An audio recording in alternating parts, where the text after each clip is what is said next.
The following is a presentation of ESPN on ABC. That sun-kissed embrace of autumn in Texas, shining down on Baylor's glistening football palace. It has been a bounce-back season no one saw coming, except for these Bears. Now they get what is seemingly always their favorite target around here, the Longhorns. Hey, Texas needs a win. It's been an October of what could have been, what should have been. That Baylor line is ready. It is another step on the path to the Big 12 championship game right now. As we welcome you to college football on ABC, presented by Arby's. From McLean Stadium in Waco, Texas, the fifth straight 11 a.m. local kick for the Texas Longhorns as they face this remade 16th ranked Baylor Bears team. And we say good afternoon. So glad you're starting your college football Saturday with us. Joe Tessitore alongside my partner Greg McElroy. Well, Texas has played really well, except for in these fourth quarters recently. And that's the frustrating part, right? Because you got the double-digit leads against Oklahoma State, the strong, fast starts, but not able to close out these games lately. And it's got to be frustrating, but right now the season's at a crossroads. The level of urgency for this Texas team is at an all-time high because you're looking at a situation, losing 3 in a row is almost impossible to come back from. And you look at it too. This is a team that 3 weeks ago was in prime position to take down their arch rival. Now, staring down the barrel of a potential 500 season, if not victorious here today. But the good news is they have one of the best players in college football. It's Bijan Robinson. He's their running back. He is absolutely electric with the ball in his hands. So versatile in the backfield. Also very good at contributing to the pass game for the Texas Longhorns. He's one of the best players in the country at his position. And he's going to be a guy that the Baylor Bears are going to have a very difficult time containing throughout the course of this game. Goes for 132 rushing yards per game. And here come those Baylor Bears. They're nothing like they were a year ago.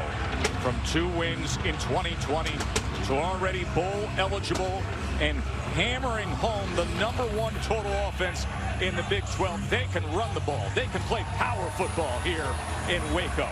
Very dangerous and hungry Texas team. A push-you-around Baylor Bears squad. College football presented by Arby's returns after this message and a word from our ABC stations.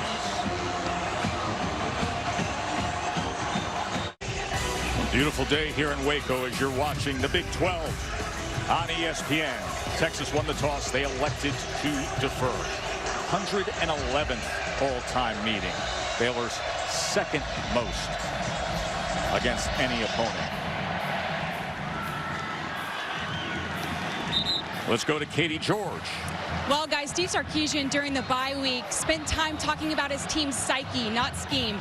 Rather than watching game tape of the fourth quarter lulls, he showed his team a variety of documentaries, from Michael Jordan to Alex Hanold, the rock climber in free solo. Execution, preparation, precision were among the talking points from Steve Sarkisian. He said, look, we prepare really well. That's what leads to the first half leads that we get. But the game's not over. We still got 500 feet that we've got to climb to get to the top of the mountain. He wants to see his team finish. He hopes they're able to do so today. Katie, that was a brilliant report to set the table for the mentality with Sark in Texas, as Kelton and Lane from the crew were greatly distracting in the background on this Halloween. Gary Bohannon. First completion goes to Sneed, and Sneed with yards after the catch. Keys to the game brought to you by Jared. Well, for Baylor, they need to continue with their identity offensively. They need to be physical. They need to run the ball and impose their will at the line of scrimmage. They also need to stay on schedule, get ahead of the sticks. This Texas defense, very athletic. You don't want to have negative yardage plays. And then for Texas, you got to win one-on-ones, both at the line of scrimmage and on the perimeter. You got to be really strong at the point of attack, particularly on the edges of the defense against this run game. 22 yards on that reception, 19 after the catch by Sneed. And that ball is intercepted. B.J. Foster with the pickoff and the return. So Gary Bohannon, who has only thrown 1 interception on the year, picked off on the second play of the game. And this is a great job of the backside safety. Because of the formation, 3-by-1 to the left, The backside safety, Foster, is able to read the quarterback's eye, so he pushes to the 3-by-1, and he jumps right in front of the middle of the field post. A great interception, just a bad job there by Gary Bohannon, a guy that has made great decisions throughout the course of the first couple months of the season, makes a bad one there, and Texas turns it into an excellent play defensively. So Texas begins on the Baylor 31, and that is not the norm for Baylor this year. Their opponent drive starts has averaged their own 25. Casey Thompson, he opens up with a completion as spinning down to the 16-yard line is Joshua Moore. 81 of 82 drives have started in opponents' own territory. 99% Baylor opponent drive starts, and now a turnover for Texas to open up this game.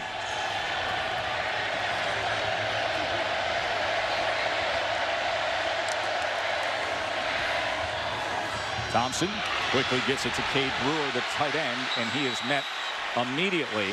Only 1 yard there. So Casey Thompson, who replaced Hudson Card, who was the starter to begin the year. And then Thompson went on to lead Texas to 3 wins in his first 3 starts. Leads the Big 12 in passer efficiency. He's been very steady. I mean, accurate with the football, makes good decisions, and hasn't been rattled. Hudson Card, a little bit rattled in the Arkansas game. They turn to Thompson. He's steadied the ship, even though they've come up a little bit short the last couple weeks. We've got number 5 in the backfield, Bijan Robinson. Robinson able to get to the edge and darts near the 10-yard line, run out by Christian Morgan. It's 5 yards there. Let's get the first look there at Bijan Robinson, one of the most electric playmakers in college football. B.J. Foster giving his offense the short field. Big play here for the Baylor defense. Sudden change, you're backed up, difficult starting spot. To get off the field with only a field goal would be enormous for what's been a very good group for Dave Aranda. 3rd down and 4.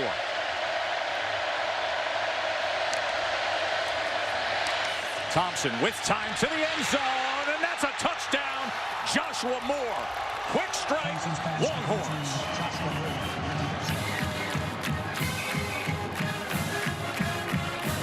Ten-yard touchdown pass, Thompson to Moore.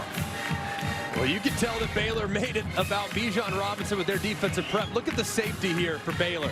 This is Morgan, eyes in the backfield, coming up to stop the run. This is an RPO for Texas. He can hand it off, but if the safety collapses and commits to the run, you can throw the slant in behind it. Just a great read there by Thompson, a very accurate throw to beat what was solid coverage. That is exactly what Texas has been doing. Starting fast, all about finishing, sustaining, focus. Take a short road trip here to Waco. And Thompson says that's going to be the early knife right at you with Joshua Moore.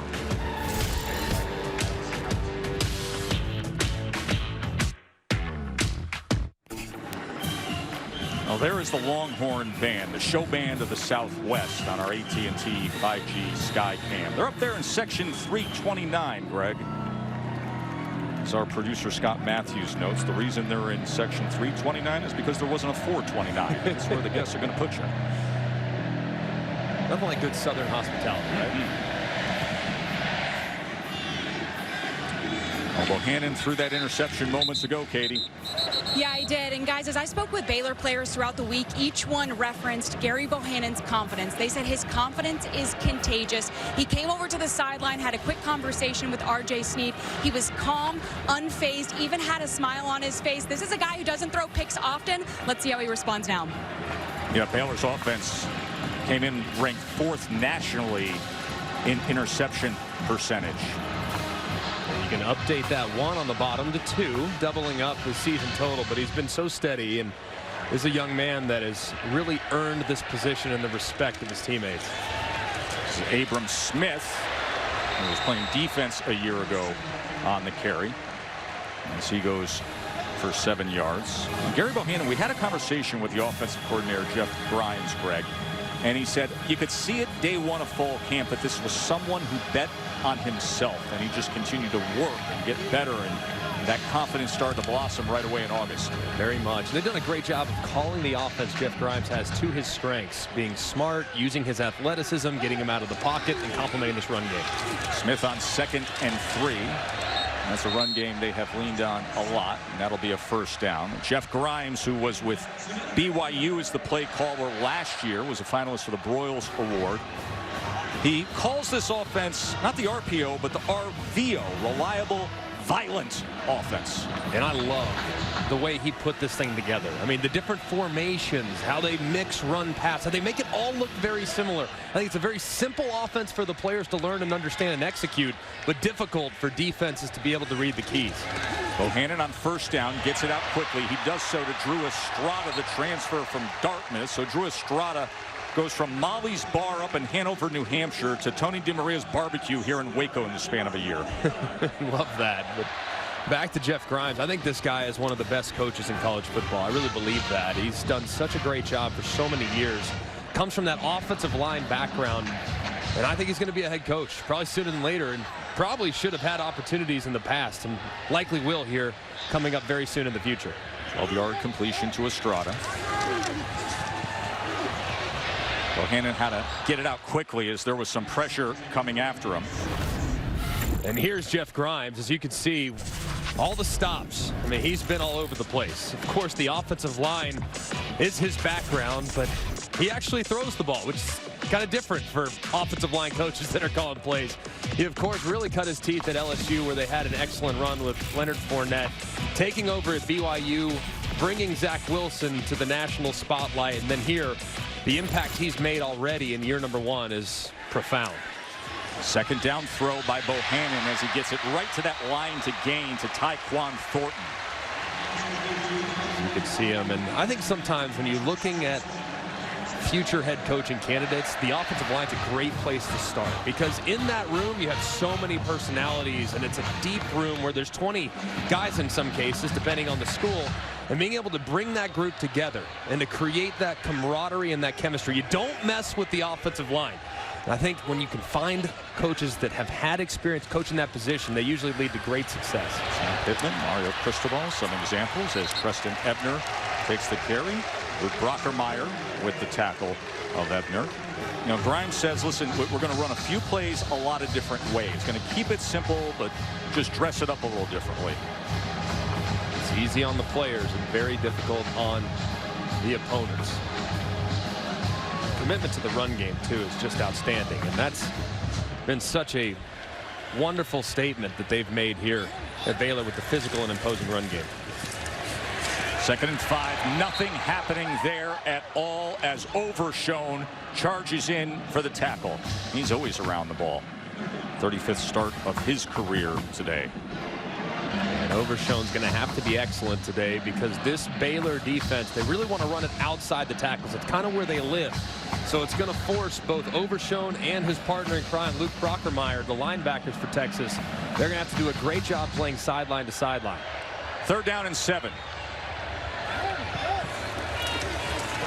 They run option. Here's the pitch to Ebner, and he catches a lane. And with it, the first down. Well-designed play as Ebner takes it ahead to a first down on an 18-yard run. And a great job running this play away from rotation. You see the safeties rotate. That means your run support's coming to the left. They attack the right, and they jump leverage immediately. There's nobody home as they pitch off the unblocked defender. Just a great play call there, taking advantage of the rotation from Texas and getting an easy first down. 9th play of this drive coming. Opening series was an interception thrown on the 2nd play of the game. Here's Sneed, and they are able to corral him as he works his way inside the 15-yard line as he goes for 7 yards on that catch. The defensive coordinator for Texas, Pete Kwiatkowski, they've done a great job this year at keeping plays in front of them and doing a good job of not giving up the big plays. I think Baylor came into it expecting that. They're doing a good job of attacking the underneath so far. As you see Pete Kwiatkowski in year number 1 in Austin trying to implement a little different style than what they've run in the past. 14 years he was the right-hand man for Chris Peterson at Boise State and Washington, and now with Sark at Texas. 2nd and 3 inside the 10. and upended that time was Snead, but it'll be 1st and goal Baylor, a very well-managed second possession by Gary Bohannon. Very smart. He's taken what the defense has given him, gotten the ball out of his hands quickly. It's also been very well called by Jeff Grimes, the offensive coordinator. This part of the field, this is where they just pound you. They just try to run the ball, and they use that physical presence up front to get it in the end zone with one of their outstanding running backs. End around trick play, looking to pass, and into the end zone for a touchdown as Thornton goes to Snead. Tyquan Thornton with a touchdown pass to R.J. Snead.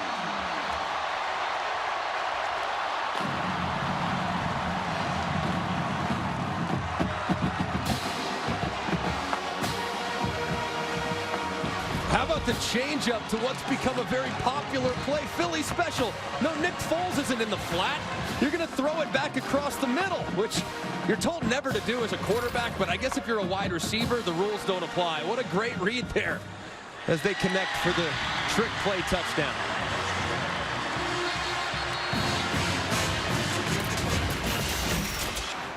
What did you say? You can lean on that power running game? How about a little trickery for Baylor? And that ties us up 7-7 here in Waco.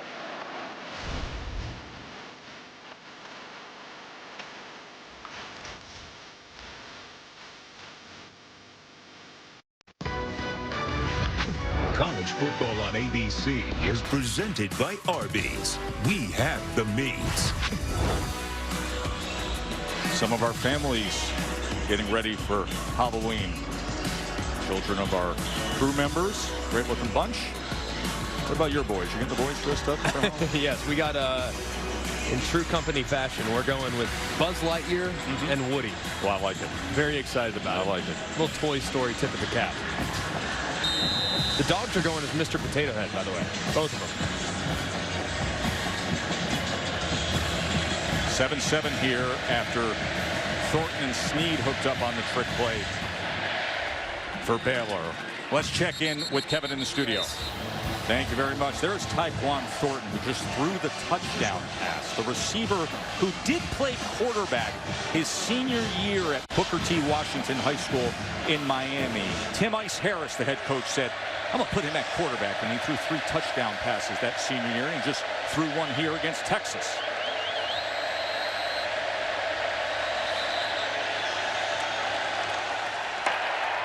Delay game. Offense. 5-yard penalty. Still first down.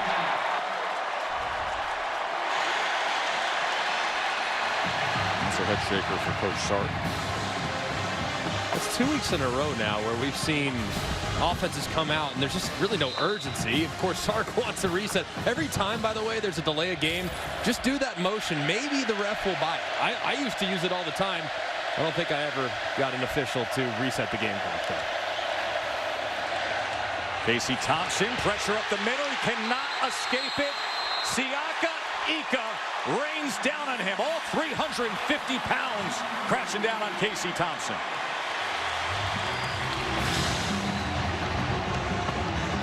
And a great job at the second level, too. You're going to see the linebacker hit it. As soon as Bijan Robinson leaves and isn't there to protect, it's almost as if he forgot that he had protection responsibility. The backer's unblocked, and then Ika's there to clean it up. The big body transfer from LSU. Puts him in a hole of 2nd and 23.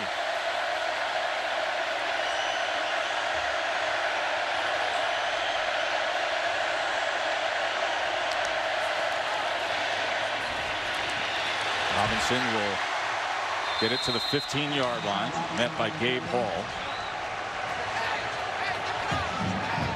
This is just not the spot where Texas can be with their run game. And the relative inexperience of Casey Thompson. He's a veteran player, been around for a long time, hasn't started that many football games. You absolutely have to stay on schedule. Against a defense like this that can get after the quarterback and have very active and instinctive linebackers, you cannot be in 3rd and long throughout the course of the game.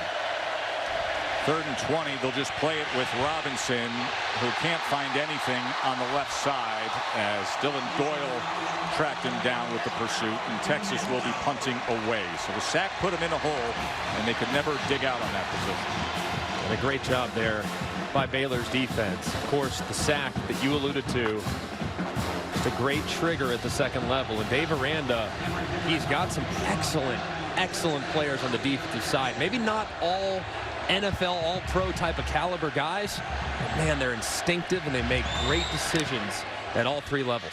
Cameron Dicker to punt away, had a 77-yarder against Oklahoma State, had a 78-yarder against Oklahoma, and he's able to flip the field here with a 58-yarder. So Baylor Bears, this beautiful campus here in Waco, they're back on offense when we return. Today, it's a copycat world in football, so you're going to see Philly special, all right? That's basically this. You hand it off, quarterback leaks out in the flat. Well, Texas has seen it too, because look at how they cover it up on the last touchdown for the Baylor Bears. 2 Texas defenders. I mean, just beelining right for the quarterback, only to find the wide receiver in the back of the end zone wide open. But the reaction from Texas is classic, as you see the safety hand a helmet. Good lane for Abram Smith on the first down run for Baylor. Guys, did you know Alabama recruited Gary Bohannon to play linebacker? LSU recruited him as well, but not as a play caller, and there were many others. Bohannon said he was 16 at the time. He smiled, told all those coaches he wanted to play quarterback, and that desire never changed. He said he wanted the ball in his hands every play to dictate outcomes of the games. He says he loves being the person teammates depend on. He wasn't willing to give up on that. And Katie, that goes to that conversation we had earlier about Jeff Grimes, the offensive coordinator. 2nd and 1 to the top of the screen there, and that's incomplete.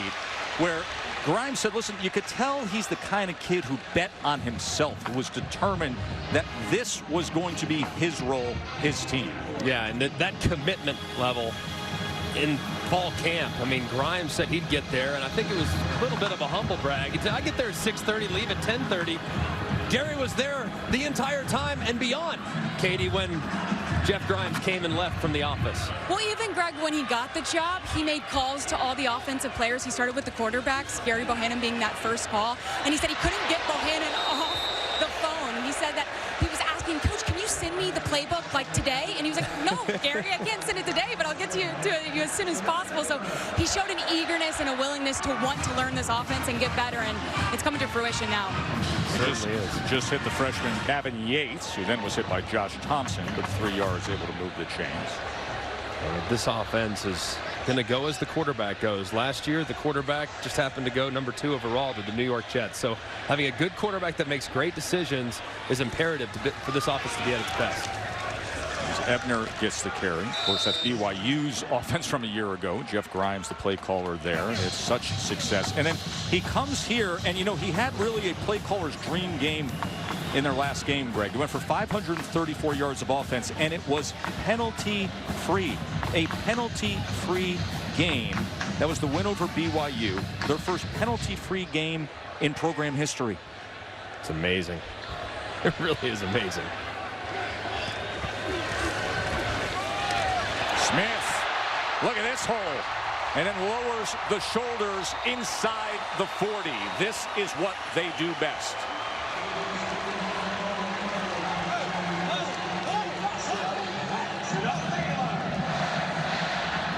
This is a great cut by Smith. This is an offense that really wants to live outside the tackles. However, they can gash you on the inside as well. Just an excellent cut back there from Abe Smith. Running physical, too. That's exactly what Grimes desired. When they moved him from linebacker to running back, they wanted that physical presence. For this offense to really get going, they need a back that's committed to getting north and south. Abe's been that guy throughout the course of the season. Played 8 games at linebacker last year. Flag is down. So originally a running back, then he moved to linebacker in 2019, then moved back to running back this past spring. They want a little more physicality in the backfield during spring practice, and Abram Smith has been something special for him. Personal foul, hands to the face, defense, 15-yard penalty and an automatic. First down. Saturday Night Football is presented by Capital One, and it's a good one tonight with the way C.J. Stroud, Travion Henderson, and the Ohio State offense are playing. It's in Columbus as number 20 Penn State takes on 5th-ranked Ohio State, 7:30 Eastern on ABC. As you go back to this penalty, you're going to see right here, middle of the screen, hand to the face. The helmet actually comes off of Jacob Gall. It's a good call there by the umpire. First down at the 24. Bohannon gets it out quickly, and that was well defensed as he was trying to get to Thornton, but Darian Dunn came crashing in. And that's a play right there. If you're the quarterback, you put that one in your mind. And if you're a play caller, you put that one in your mind. Because if you look at the defender right there, Darian Dunn, he crashed on that hitch quickly. So what does that mean? Hitch and goes coming. Stutter goes coming. Double moves coming. They're going to squat on the underneath. Make sure you mark that one in your head, and you get another chance. You get him in one-on-one. Double move, hit him over the top. See if Coach Grimes tucks that one away. Smith, nothing. That ball came out, and it went backwards, but Baylor was able to recover it. As jumping on it quickly there was Xavier Newman-Johnson, the left guard. And that ball just came flying backwards. A good job there, too. Looked like Coburn was the one that was able to dislodge the big defensive tackle, number 99. He's a handful in the middle of that defense as he was working against Xavier Newman-Johnson there on the left side of the offensive line. And now an opportunity for the Texas defense. 3rd and 13.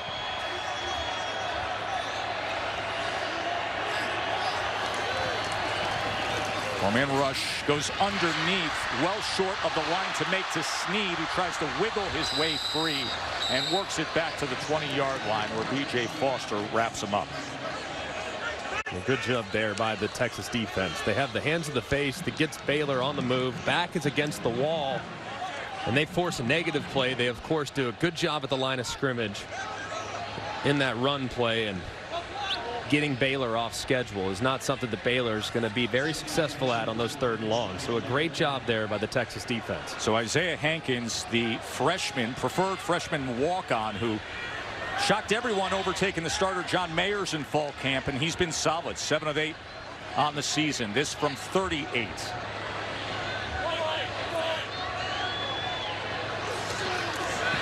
The lefty up and through. So Baylor makes the most of it. 10-7 lead. This season, along with their contributions to universities' general scholarship funds for every field goal and extra point made, Allstate will also be donating to the American Red Cross to help with disaster relief efforts. Thank you, Allstate.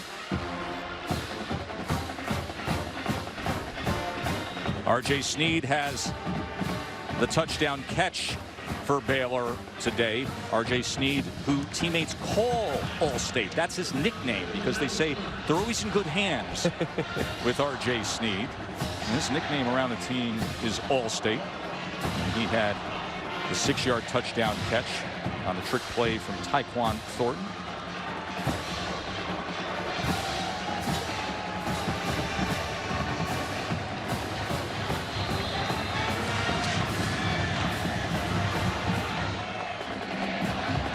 Got some great costumes. I mean, all over the place, man. I love being on campus this weekend. It's always so much fun.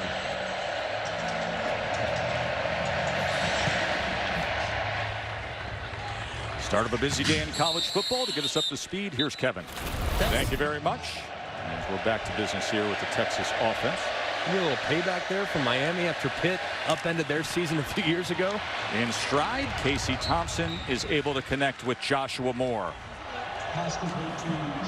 You see, Texas has been one of the best teams in college football, getting off the bus and being ready to rock. And Steve Sarkisian referenced it in our visit yesterday, saying, man, we have a great plan every week. We put a lot of time and effort into our starters. It's just we haven't finished very well.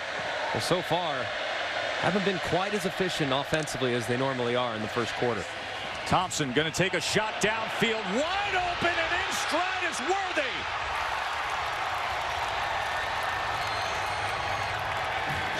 63-yard touchdown. Xavier Worthy, the dynamic freshman.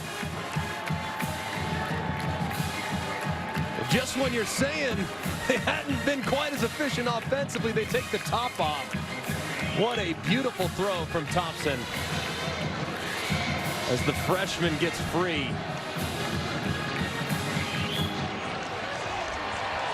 That is his 11th play over 20 yards on the season. His 7th touchdown catch already.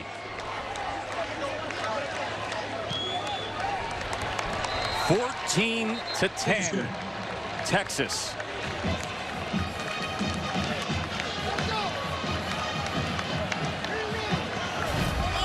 What a thing of beauty right here. Just a slot fade, and they're in cover 3. So you got to think that this corner's going deep. Stay deep is the deepest. You're actually going to see the slot defender. Look at him look out to the flat. Look at his eyes. His eyes are actually out wide thinking, oh, man, oh, well, I better cover it. If you're not going deep, I better go deep. So right there, a little bit of a miscommunication and a great job there of Texas taking advantage of that miscommunication and a perfect throw from Casey Thompson to the excellent freshman Worthy. Talked to Dave Aranda throughout the course of our call yesterday. Said, man, the one guy that we really need to be concerned about for them offensively in the pass game is number 8. We cannot allow him to get one-on-ones. Well, sure enough, here at the end of the first quarter, Worthy gets over the top and catches his 7th touchdown of the season. He's closing in on a Texas record. Dave Aranda looks on Xavier Worthy. And this is a guy who has the most receiving yards of any freshman in Power 5 football.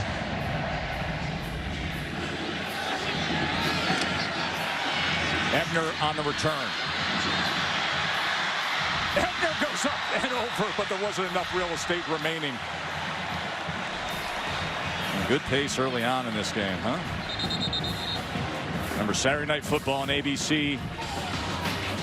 We'll take you to see Penn State and Ohio State. Number 20 against number 5. Critical game in the Big Ten. Monday Night Football, the Giants and Chiefs. And, of course, Peyton and Eli will be on ESPN2 for everything related to Monday Night Football. Breaking it down, providing a few laughs along the way.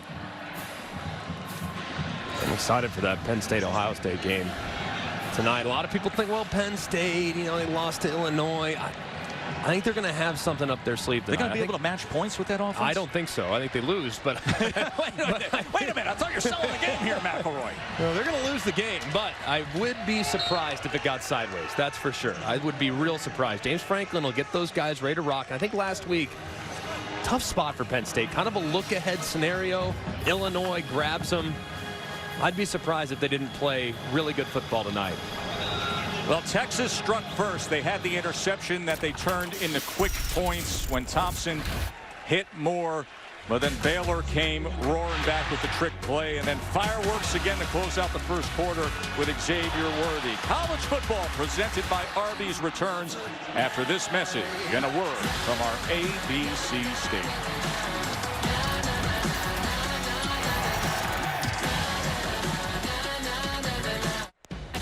Start of the second quarter here in Waco. Texas 14-10. Texas with Bijan Robinson and a lead, and they had 1 rushing yard in the first quarter. There's the passing game and the big strike downfield to Worthy moments ago that gave them the lead. Short pitch to Smith. Good lane by Smith. Good speed by Smith. And a chunk play to open up this second quarter for Baylor. Chris Adamora had to finally run him down, but he went for 32 yards. And a great job on the end of the line of scrimmage as you see the 2 tight ends for Baylor on the left-hand side secure that edge, capture that edge. It's called a pin and pull, where you pin the defender down, you pull 2 offensive linemen out in front, create some additional gaps. That's very difficult to defend. It was perfectly executed by the Bears offense. Smith already at 69 yards rushing.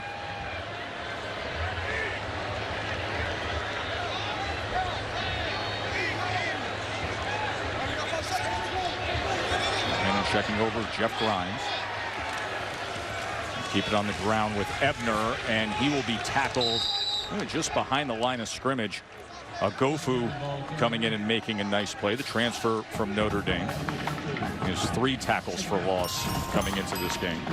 And this Texas defense, of course, it's going to be a challenge. You're playing against one of the best, most efficient offenses in the Big 12.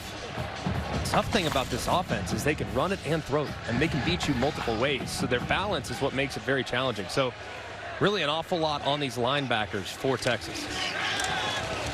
2nd and 10. Smith not much there.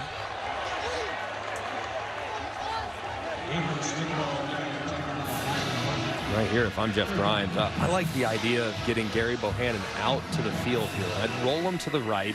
He's a very good athlete. So in this 3rd down medium type situation, I like to give him the option to potentially run it if he likes it. So I would move the pocket. I'd roll him to the right, give him plenty of field, and if nothing's there in the passing game, maybe he can create with his legs. Balanced time of possession. 3rd down and 6. That ball is incomplete as R.J. Sneed could not hang on to it. Yet again now, that's a great job there by the Texas defense, but Jeff Grimes, the offensive coordinator, he's got to be making note now. That one was a cover 2 look where the corner's squatting in the flat. But these Texas corners have been very aggressive. At some point or another, they got to look to the flat, fake to the flat, and throw it up over the top. It's going to be a 51-yard attempt for Isaiah Hankins.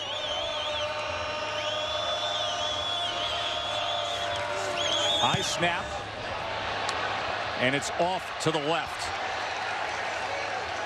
So Isaac Power, the holder, was able to get it done.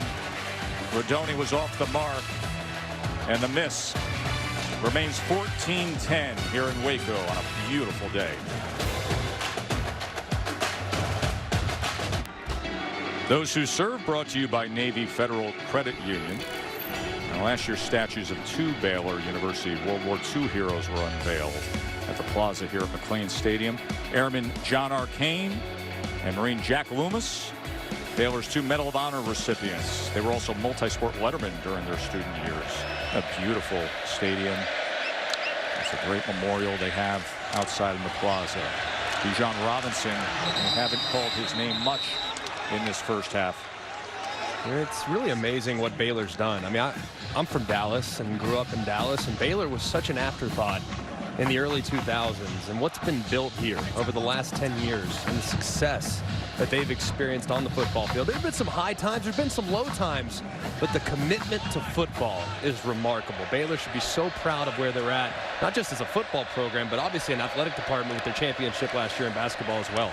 Casey Thompson was fumbling around with the ball there, finally secures it, runs it, and has a lot of open space to do so, and is out towards midfield. I like the way you say that, by the way, of just your perspective of Baylor through the years. Yeah, I grew up in Dallas. You grew up in Dallas. You're one of the biggest quarterback recruits in the state of Texas. So you were a guy who was heavily recruited by all the Texas colleges, but it wasn't that Baylor, this Baylor we know now, then. It's completely different. And I think that's what's so amazing, and asking the players, too, is, you know, what are your impressions of Baylor? As the completion to Jared Wiley. Because all these kids have known, I mean, the guys that are now making their college choice, they know the era in which Baylor was scoring a ton of points. They know RG3. They know Baylor as a football power. And it's remarkable just how they've established that identity in the last decade. Robinson trying to turn that corner. Doesn't find much. You go back and you think about the recent stretch. Bowl eligible 10 times in the last 12 seasons in a comparison of the college programs within the state in that span. And it's amazing. I mean, just Texas A&M, of course, has done a great job in the last decade as well, and have another great team this year. In Texas, the team that was the preeminent power when I was growing up. I mean, the team in the state of Texas. They have certainly experienced some hard times, but it does appear with Steve Sarkisian and the commitment they've made, they're heading in the right direction. 3rd and 6, and Robinson doesn't find much on the right side. Dylan Doyle with the tackle as he makes it just over the 45-yard line. But they had called 2 plays, so they stay right on the field. Does Casey Thompson and Robinson. See if they try to get him to jump off sides. Another 4th and 4 situation.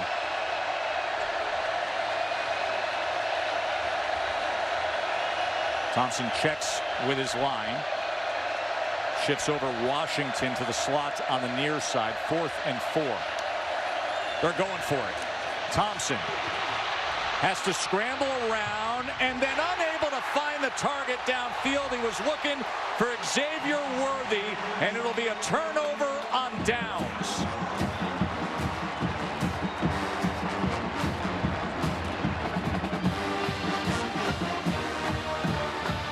Love the dice roll from Steve Sarkisian. Love the throw from Casey Thompson. Really love the defensive play by Walcott. How about him just selling out underneath, getting a hand on the football? As it looked like Thompson, as he kind of got flushed, he had a guy to the right side on the corner route. That's Joshua Moore. Would have loved for him to be working the right side. Unfortunately for Texas, Thompson's eyes were left, and it was an outstanding defensive play that ended that drive. So Walcott with the pass broken up, and that was deflected at the line of scrimmage by Texas. Well, guys, after the missed Baylor field goal, offensive coordinator Jeff Grimes got the entire offense together in a group on the sidelines. He said we need to do 2 things. 1, we have to get cleaner blocks to help the run game. 2, catch the football and then take the hit. If you can make guys miss it for a few extra yards, great, but you have to secure the football first. Finally, he said, settle down, refocus, and just relax. And get their best starting field position after the turnover on downs at the 44-yard line. Ebner is able to get to that left side before he is ridden down. And it was Adamora with the tackle. It was Devondre Sweat who had the pass deflected on 1st down, and with that, now a 3rd down and 6 for this Baylor offense. And a big down here for Texas's defense. Your offense rolls the dice here in this part of the field because they trust their defense. Defense played well up to this point, had the 1 drive, but for the most part, Texas has been really solid on this side of the football. So it'd be great for this Texas defense to make their head coach right after he rolled the dice on 4th down. 3rd and 6. They're going to run it with Smith. And this will be close to the mark. He's going to be about a yard short as he was dragged down by Alfred Collins. Play there by Collins. If he doesn't make it, man, I mean, Abe Smith might have hit his head on the goalpost. There was nobody on the right side of the field. But the defender just dragging them down by the shoelaces just short. Set up this decision by Dave Aranda. Well, they've had a lot of success on 4th down. Baylor leads the Big 12 with 13 4th down conversions. That is 3 more than any other Big 12 team. So they're going for it on 4th and 1. Out of the I formation, short pitch, Smith. And Smith is stacked up. What a great surge by Texas up front on that right side. Jaron Thompson came around from that safety position.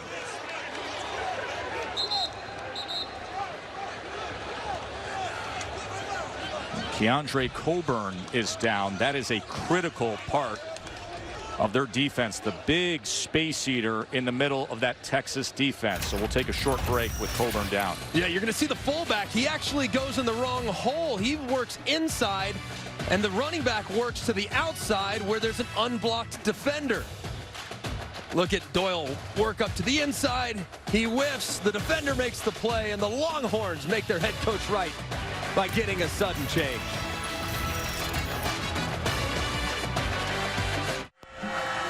Taco Bell welcomes you to the Live Más Student Section of the Year contest. Hashtag Student Section Sauce. To get the committee's attention, go to ESPN.com/Taco Bell. What a student section it is here at McLean Stadium. Nothing like the last time we called a Baylor game. That was at Floyd Casey. What a beautiful spot this is. Juan Davis, freshman tight end from Fort Worth. You see Steve Sarkisian said the biggest point of emphasis throughout the bye week is focusing on keeping the gas pedal pressed. Said that there were times throughout the course of the last few weeks where in the 2nd quarter and the 3rd quarter he maybe got a little too conservative. Staying aggressive is a huge point of emphasis. Let's see if he can keep the gas pedal pressed today. Casey Thompson on 2nd and 7 as he goes to Washington. And with that reception, it will be 3rd and short. I feel like Sark has had to be a little more psychologist over the course of the past week, right? When you talk to him and He knows there's talent, but it's about the psychology of sustain, of pressing forward, of playing on. He's big on the psyche and not allowing the circumstances of the game to impact your performance. The scoreboard doesn't matter. The time doesn't matter. Just win this play and stay as positive as humanly possible regardless of the outcome. Direct snap to Roshan Johnson on 3rd down, and it works out well as that'll move the chains. To that point, the great award-winning documentary Free Solo about the free climb up the vertical rock formation, that is what he had the team watch over the course of the past week. Players took a lot out of it in terms of the mental focus of sustaining, of keeping towards the end goal, even when it can be a daunting task.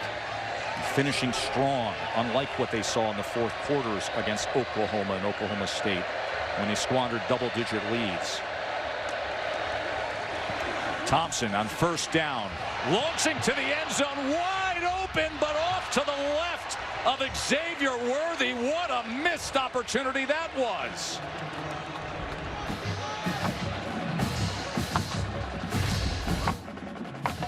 Oh my goodness, as a quarterback, these are the ones that you'll literally remember when you're 35 years old. Like, you'll think back, say, oh my goodness, I had him. And yet you throw it out of bounds. It's all part of the mechanics and the fundamentals. They're not so good from Casey Thompson. We'll take a look in just a minute. The anguish by which you said it seems like somebody still in their mid-30s has those nightmares. There's one Johnson on the carry. There's one against LSU that still gives me nightmares. And then again, here, look at his feet here. All right, there's good rush off the right-hand side. He clearly feels the pressure, but when he throws the ball, neither foot is on the ground. Both feet are in the air. Try hitting a fadeaway jumper from 50 yards, okay? It's one thing to do it from 15 feet, but to do it from 40, 45 yards, it's almost impossible to be accurate. So right there, you got to keep your feet planted. Keep your base grounded. And he'll be more accurate driving the ball down the field. 3rd down and 6. Thompson looking for an option and finding one, and spinning free is Joshua Moore. Ball came loose at the end there. Was he down? Baylor quick to jump on it, but was Joshua Moore down at the end of that play? There's a great job there by Doyle. And Petrie picked it up. Let's take a peek. Doyle's over the top. On the field is a fumble recovered by the defense. 1st down, Baylor. Ooh, it's close. As you can see, let's take a look. When does that ball start to come loose? Ooh, you see it starting to come loose just a little bit out the right-hand side. Doyle swipes at it there. The ruling on the previous play of a fumble is under further review. Our rules expert, John Perry, has eyes on it. Yeah, we got eyes on knees, and where is that ball? I think it is loose prior to either knee touching the turf. I would stick with a fumble. I think it's a stand too, John. As I look at it, it looks like those knees are just up a little bit as that ball starts to slide out to the right-hand side. We'll be back with the results of the review after this very short break. Don't go anywhere.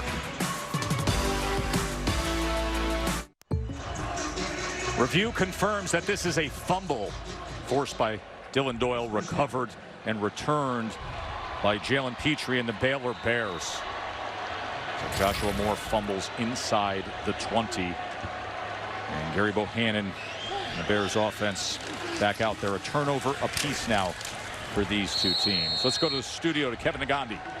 Go back to East Lansing. Michigan State, they would catch the Michigan defense napping.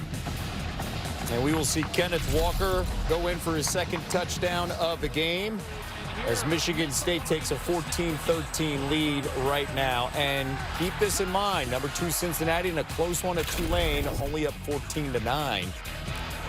Could this be the day that finally Kenneth Walker in that Heisman conversation boils over as Bohannon gets it complete to Thornton? I mean, this guy's already got 85 yards and 2 touchdowns in that rivalry game. But if that team can move their way to 8-0 with a win against number 6 and Walker goes for 100 and something more yards, that guy's been sensational. He's been off the charts, and nobody knows about it. Obviously, the backloaded schedule for Michigan State, there's going to be plenty of statement opportunities for him down the stretch. But I feel like he has been very much under the radar in regards to the Heisman conversation. So after the 11-yard catch by Thornton, first down.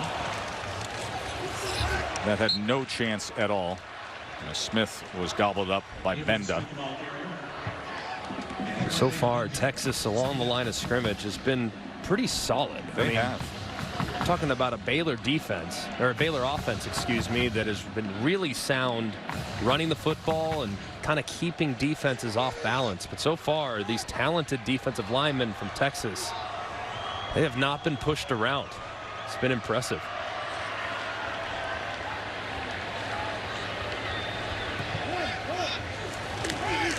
Second 13.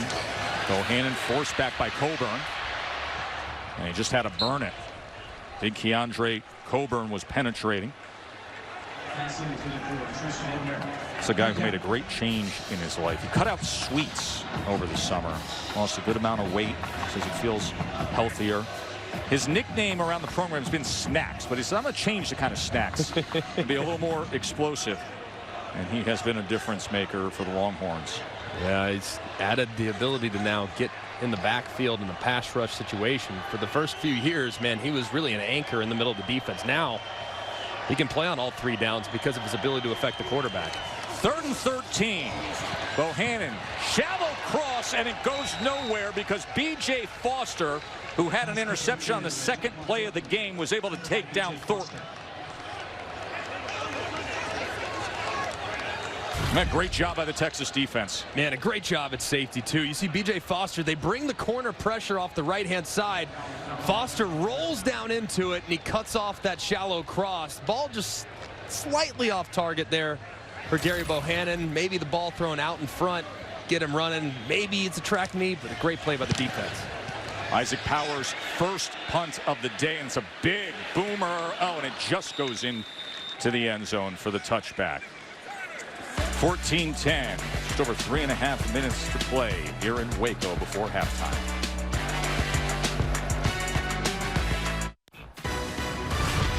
College football presented by Arby's on ABC is brought to you by Duluth Trading Company. Clothing and gear designed and tested to do.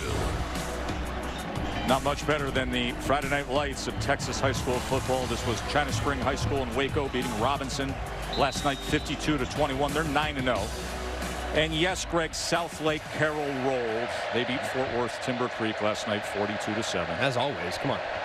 It's the Dragons. Casey Thompson, Oklahoma City High School product, as he went to Newcastle. Connecting with Worthy, and Worthy's been something as a good-looking freshman, hasn't he? Katie. Well, guys, Steve Sarkisian says he really admires the perseverance Casey Thompson has shown throughout his career. He stuck it out through the Ellinger years. He held strong when Hudson Card was named the starter at the beginning of the season, and then he capitalized on the opportunity when his time came. Sark says he values that kind of character in his starting quarterback, and Thompson told me, I've always felt like I was good enough to be the starting quarterback at Texas, and now I'm finally getting to prove it. Persevering, that is not uncommon in that household as he goes to Washington. They call it Thompson Strong. Of course, his father is the former Oklahoma star Charles Thompson, who was a star back in 1987, then had his own difficulties outside of football with legal troubles as a young man. But there was a great College Game Day feature this year detailing how much Casey admires his dad, who's right there, former Oklahoma Sooner star Charles Thompson, of overcoming adversity and always staying focused and patient. They refer to it as Thompson Strong in that family. Robinson on 2nd and 4. And I love it, too, because Casey Thompson, I mean, losing the starting job to a guy that's younger than you is gut-wrenching. And to overcome that adversity and just stay the course, thinking, hey, I'm going to get my shot. I don't know when it's going to come, but I'm going to get it at some point. And then to secure the starting lineup after the Arkansas game.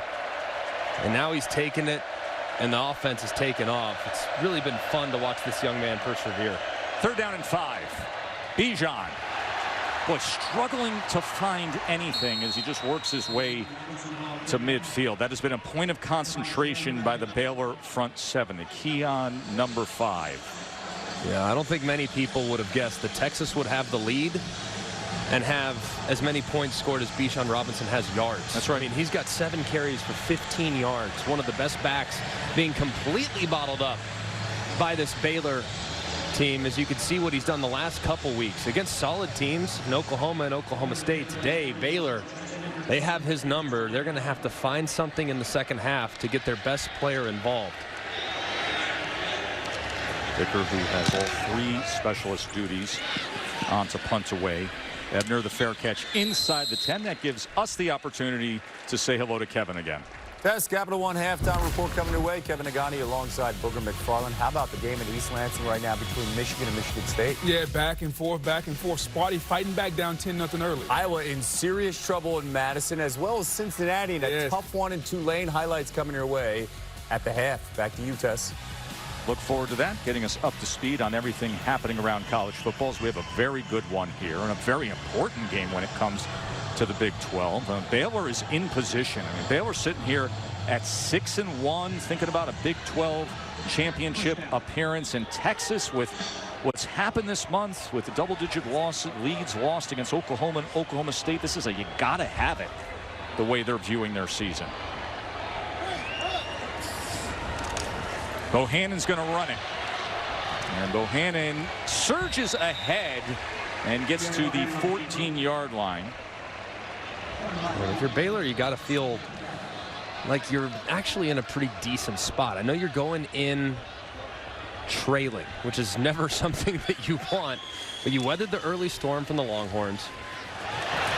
Dangerous, as that route was almost jumped that time by Dunn, as he tried to get out to it. 50 seconds remain. Both teams have all 3 timeouts, so Texas could play this to try to get a possession with a 3rd and 4 pending. And I think if you're Baylor, you can go back, say, hey, we can run the football. Both of our backs right now are averaging over 4 yards a carry. We've been pretty solid in the passing game. Just got to be a little bit more efficient on 3rd down, but they've left some opportunities on the field if you're the Bears. 3rd down and 4, and Bohannon is going to get the 1st down. The Texas defense was looking for a stop, maybe get decent field position with the timeouts and under a minute to play, but instead Baylor is able to move the chains there.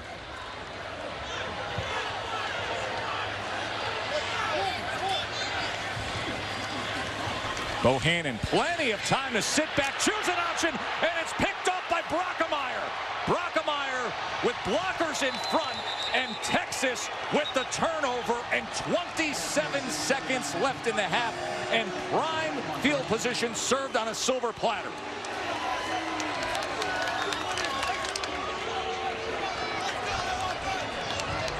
Bohannon's 2nd pick thrown in this first half. Well, you're going to see cover 2, and he thinks he's going to have this big old space right here. Well, what it becomes is Tampa 2, which means the linebacker, the middle linebacker, is just going to drop into that empty zone. And it's an easy interception from Brockemeyer. That's a poor job there by Bohannon, identifying the coverage, thinking he has a freebie, but it's actually well baited there by the Texas linebacker. Just a mistake that absolutely can't happen with this much time remaining in that part of the field. 3 timeouts remain for Texas. Thompson, 27 seconds to work with. He goes underneath as he's able to find his tight end, Cade Brewer. And I really just don't like anything about that sequence there as Texas fires a timeout. Either you're going to try to steal some points or you're not. It felt like they were kind of in no man's land. On the 3rd and 4 when they had the quarterback run, you figured perhaps that was not the game plan. Right. There's 30 seconds left, and you're still 40 yards away from potential field goal range. I don't like the decision there. I don't like putting your quarterback in that spot. Your quarterback, ultimately, though, he's got to make you right. I mean, he can't make a costly mistake like that and now put Texas on the fringe of field goal range.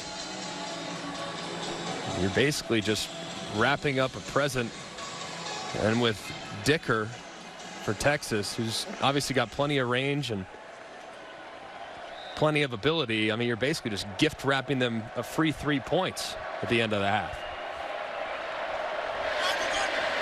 2nd and 5. Thompson to the end zone, and incomplete. Joshua Moore could not hold on. 13 seconds remain, and a 3rd and 5. Oh my goodness, it's a good throw. Tight coverage, you squeeze it in between the two defenders, and Thompson loves it until he doesn't. Oh man. Everybody thought it was going to be 2 arms up. Oh, the reaction. We've had a missed throw from Thompson and a drop. Texas has left some points on the field here in the first half. And we've had 2. One was thrown to the outside and one was flat out dropped. 3rd and 5, 13 seconds left in the half. 2 timeouts remain. Thompson, that is picked off. How dangerous. Woods on the return. Cuts to the outside. And he's taken down with 2 seconds remaining. J.T. Woods with the interception of Casey Thompson. Moments ago, Texas had a should have been 7. Moments later, it's J.T. Woods going the other way. And you're going to see Apu Ika, number 62, applying the pressure, forces the ball out of Casey Thompson's hands just a little bit too quick. Ball's just ever so slightly off the mark. It leads to the tip, but it's got to be caught. That's 2 consecutive plays now from Joshua Moore in which he has got to catch the football. I mean, that, as you can see his reaction too, he is frustrated on the sideline. Understandably so, man. You got to help your quarterback out. And now Bohannon will take a shot. Going to launch it to the end zone. A lot of traffic, and it hits the ground harmlessly. Well, it was a wild first half, wasn't it? When Texas did leave points out there on the field. And then J.T. Woods closed things down. Capital One halftime report is still to come after these messages. Outside McLean Stadium, Riverside, as we welcome you back to ESPN College Football on ABC, presented by Arby's. We had a 14-10 score at the end of the first quarter, and that was the score at halftime as well because of 2 missed opportunities by Texas. Both teams had a drive with a turnover on downs, but 14-10 Longhorns. Here's Katie with Sark moments ago. Offensively, what do you need to see from that group in the next half? Well, we got to catch the ball. You know, we got to hold on to the ball. We have some opportunities. We got to hold on to it. We got to make our plays when they're there. How do you get the run game going? Well, we got to stick to it. They're committed to trying to stop it, so we got to continue to play action pass if that's how they're going to play. How do you get the run game going? That question asked because Bijan Robinson has 7 carries for only 15 yards. Instead, it has been Casey Thompson leading the way. He's 12 of 16, 156 yards, and 2 touchdowns. Texas will get the ball to start this second half. Critical game for the Longhorns after the October of the game against Oklahoma and Oklahoma State, when they had the big leads, when they had good starts like they've had today, and then gave way. Jamison and Johnson hoping to get an opportunity of the Rauschenberg return. So Casey Thompson has the 2 touchdown passes, but there was the 1 throw to the outside to a wide open receiver. There was the one where there was a drop, and then just before the half, the interception. Yeah, and it really was a half that Texas did a lot of really nice things. We're really good on the game, really offensively, did a really good job spreading the ball around, even though their best playmaker really hasn't gotten going. So Texas had to have gone to halftime feeling as though, man, this lead could have been significantly wider. So Baylor's also got to kind of be counting their blessings a little too. They've done exactly what they want to do in holding Bijan Robinson in check, and we know they're going to get a heavy dose of him in the second half. Robinson, who averages 132 rushing yards per game, just 15 so far today. Thompson starts off the second half with a completion as he gets it to Xavier Worthy. Xavier Worthy, who had that 63-yard touchdown in the first half. Yeah, he's special, man. And something to keep in mind, too, is Texas is throwing it, working this direction of the field. That sun is directly behind Casey Thompson. And that sun, especially on downfield throws, could have an effect on the wide receivers. See those shadows working from right to left.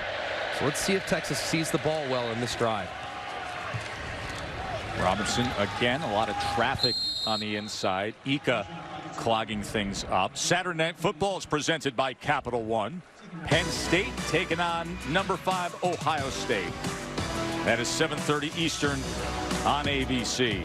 C.J. Stroud has really blossomed with what he's been able to do as a quarterback at Ohio State. 2nd and 6, and Robinson cuts it back, and he's going to be just a yard short of that line to gain. 3rd and a long 1. A big part of what's been Baylor's plan is they've really done a good job leveraging the run game and just keeping things inside and keeping Bijan Robinson bottled up. They've also done a really good job too throughout the course of the first 30 minutes of tackling Bijan Robinson in open space, just like right there as Bijan kind of lost his footing.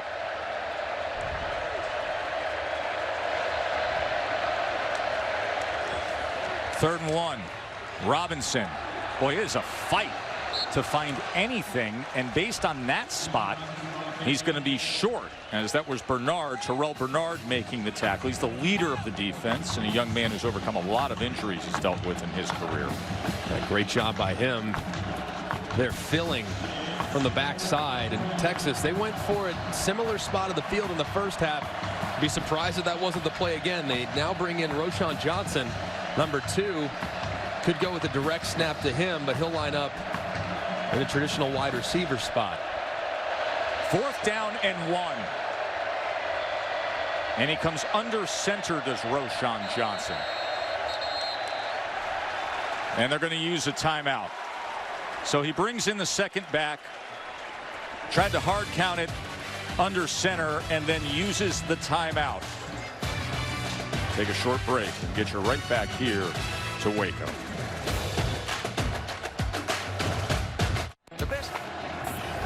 Glad you're with us watching the Big 12 on ESPN. 4th down and 1 off of the timeout. Roschon Johnson and Bijan Robinson in the backfield together. Johnson lined up as the quarterback in the shotgun. This is off of the timeout. And he will carry it himself for a 1st down. So Roschon Johnson, who's one of the leaders of the locker room. Junior comes in and moves the chains for Sark. Yeah, a good job there by Roschon. Down in distance, straight ahead. Nothing fancy about that run. Right here, if I'm Sark, I'm taking a shot. I'm trying to take a shot over the top. See if I can't catch this Baylor defense off guard.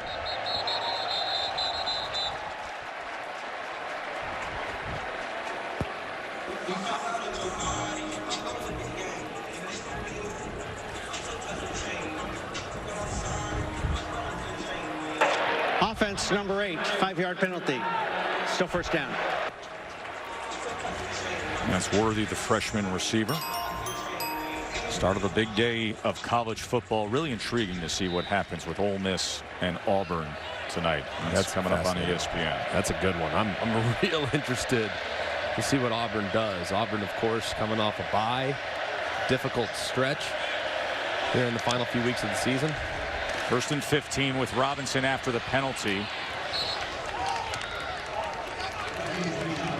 Now Walcott with the tackle. I think there's got to be more of that right there, Joe. I mean, you look at Bijan Robinson. I want to get him to the edge. I mean, he's so powerful, so good in the open field. I need to get him outside the tackles, because right now between the tackles, Siaki Ika and those guys haven't given up much. Incomplete, as he was looking on an in-cutting route to Joshua Moore, and he was defended by Kalen Barnes. Right here, this spot of the field, too. You really have 2 downs to get it. I mean, Sark just went for it on 4th and short 5 or 6 yards ago. So you got to think, as a play caller, make this 4th down more manageable. If you pick up 5 or 6, it's no problem, because you're going to definitely stay aggressive if you just did on the last opportunity that presented itself. From the Baylor 41, as Robinson heads out to the top of your screen, 3rd down and 8. Thompson steps up in the pocket and then goes over the middle and is able to get it complete inside the 20-yard line. He goes to Marcus Washington. And nice job there, too, by Thompson. Stepping up in the pocket. There was a decent presence on the right side. Steps up, keeps his eyes downfield, and throws a strike. A really good job there by Thompson, attacking the line of scrimmage and allowing those receivers to uncover. 22 yards to Washington. Jordan Whittington, one of the starting receivers, is out injured, had surgery, so Washington getting more playing time. And this is Brewer, and he is upended. He went flying after he was chopped down and cut down by Wolken. 10 yards on the reception to Cade Brewer. Actually going to mark it just inches short. We're going to say 9.5 yards after that flip. How about it? Brewer going vertical. And Walcott delivering the blow. Second and less than 1. Johnson testing the right side, and it'll be 1st and goal, Texas. And they've found something with that run where they hand it off and they try to capture the edge of this Baylor defense. You can expect Sark to continue to just work that. He finds a play that's effective. He'll run it over and over and over again until you adjust. So the challenge will be on Dave Aranda and his defensive coordinator, Ron Roberts, to find an answer for that perimeter run. 1st and goal. Thompson clearly affected by all the traffic as Bernard was coming in on him.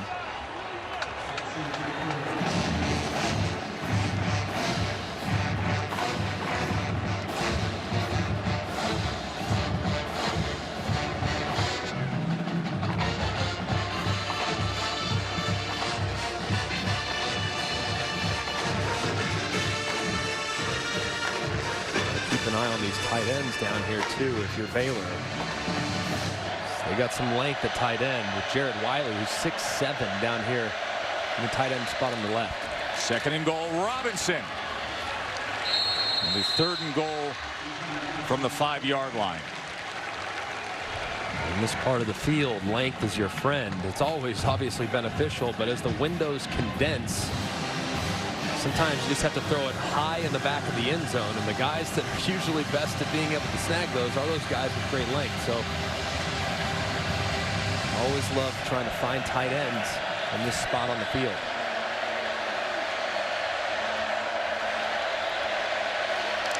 What can Casey Thompson find here? Robinson out of the backfield, and they are going to mark him at the 1-yard line. He was cut down by Barnes at the last possible moment, and he could only stretch out to the 1. So close, but a good spot as you see that left arm go down there for Bijan Robinson. 4th and goal.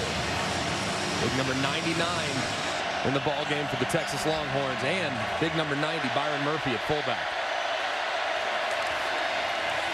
And Robinson takes it in. His 11th rushing touchdown of the year. A 10-game touchdown scoring streak now for Bijan Robinson.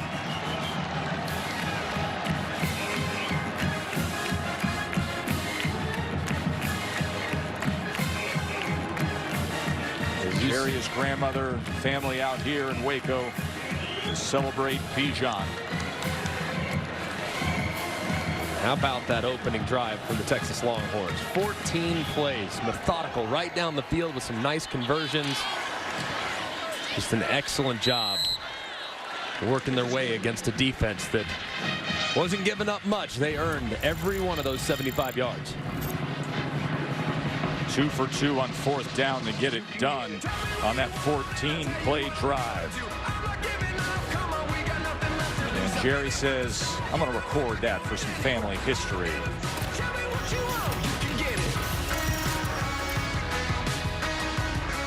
Has it 21-10, Texas on top. Greg, they had 28 total plays in the first half. They just had 14 on their first drive of this second half alone. Katie, what did Baylor coach Dave Aranda have to say to you? Well, he always wants his team to play green, as in green means go. He wants guys confident and playing fast. He felt like in the first half they were a bit yellow, hesitant, unsure of themselves. He also thought that Texas's defensive schemes in the first half spooked Gary early, and then he was plagued with trying to be too perfect to close out the second half. He just wants them to settle in and find their rhythm offensively, and they're going to need to fast, given how Texas just opened up the second half. Let's see if they can get that rhythm here with their first possession of this second half. Gary Bohannon is 10 of 20 and threw 2 interceptions in the first half. Play action to open up the second half as he's pressured and gets it complete and does so to Thornton. And Thornton out to the 49-yard line. So it's a very good start for Baylor with a 23-yard reception to Thornton. And I love the way, obviously, as an injured Longhorn, it's Josh Thompson, one of their defensive backs. Hopefully he's okay. But I love the start there from Jeff Grimes with the play call. Get your quarterback moving, work him into the second half, get him started with a nice, easy completion. We'll be back in 10 seconds. Now a look from Ram Trucks. Ram Trucks, built to serve.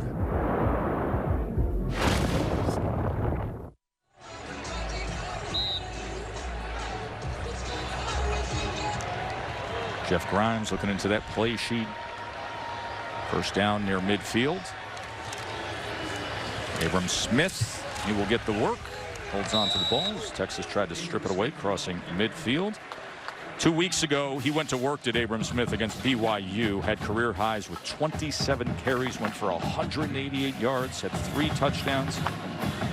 It's been a big part of the success that Baylor has had to get themselves to 6-1. He had a nice first half, too. I mean, Baylor has what they want offensively. Just can't have those critical mistakes from their quarterback with a couple interceptions. Bohannon on 2nd and 6.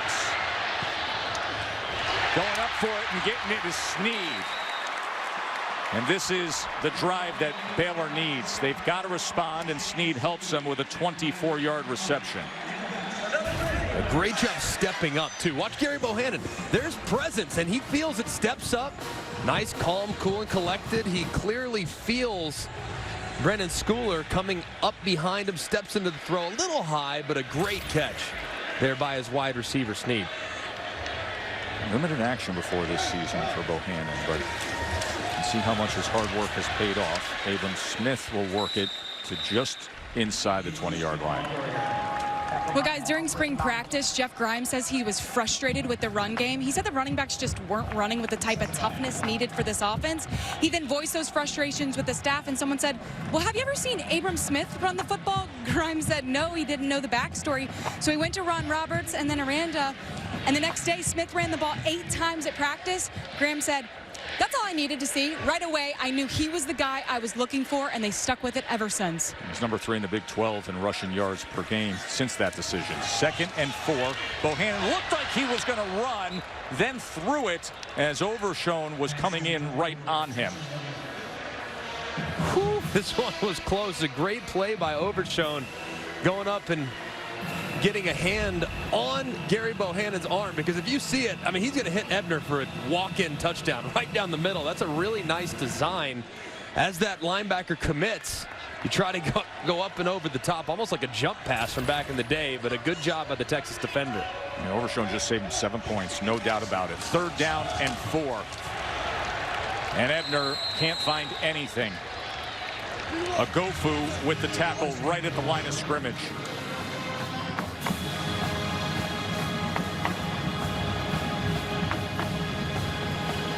No hesitation here from Dave Aranda. Leaving the offense on the field, not taking the points.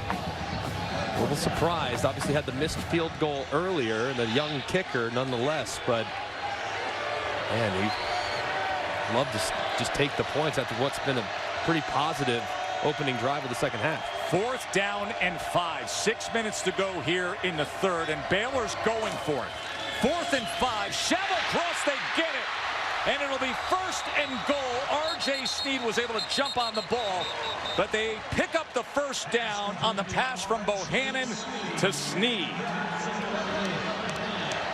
Man, gutsy play call there, and a beautiful throw. Easy slant. You have Sneed work in the middle of the field. That middle linebacker pushes to the 3-receiver side in the empty formation. Just stealing right over the middle of the ball, and great execution from Baylor on the conversion. And now what do you do with it? Abram Smith. Not much is the answer. As once again that front of Texas is able to get to him. Byron Murphy and the rest of them collapsing on Smith. 2nd and goal. In both drives. One by Texas, couple 4th down conversions. Here now Baylor with a 4th down conversion of their own. And just nice adjustments that have been made so far by the offensive staff of both Baylor and the Longhorns.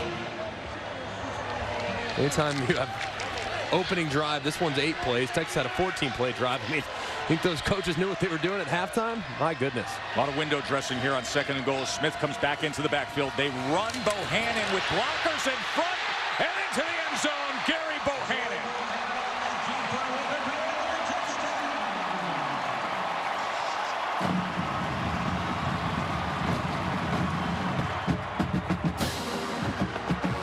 Felt like a had-to-have-it kind of drive for Baylor. That's how they treated it. Converted the 4th down, and then Bohannon takes it in. I love the pin and pull. That's exactly what Baylor tries to do here. And it's a thing of beauty.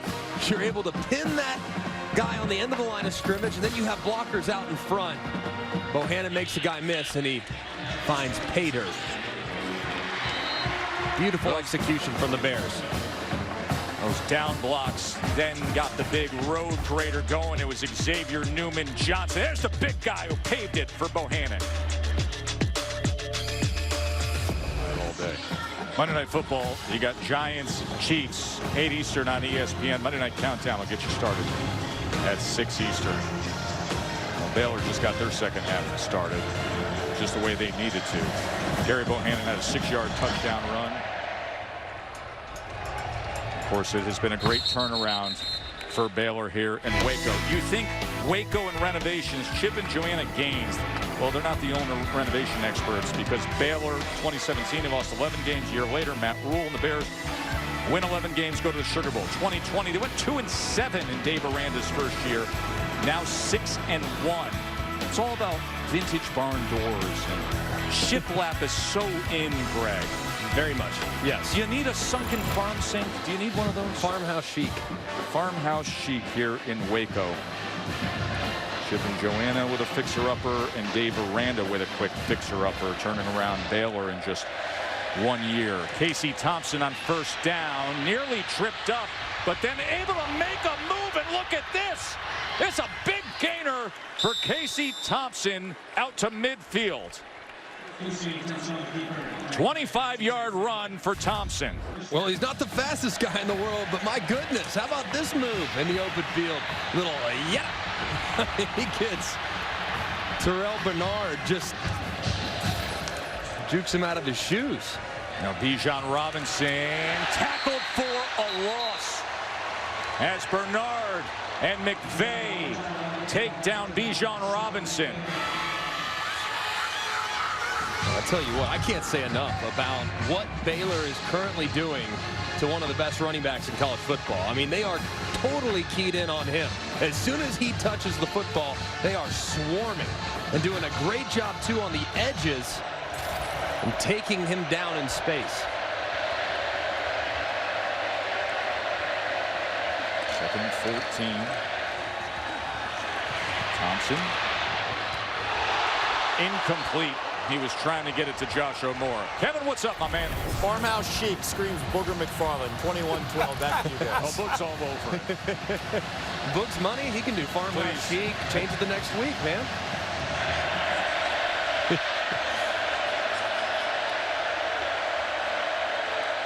Third and 14.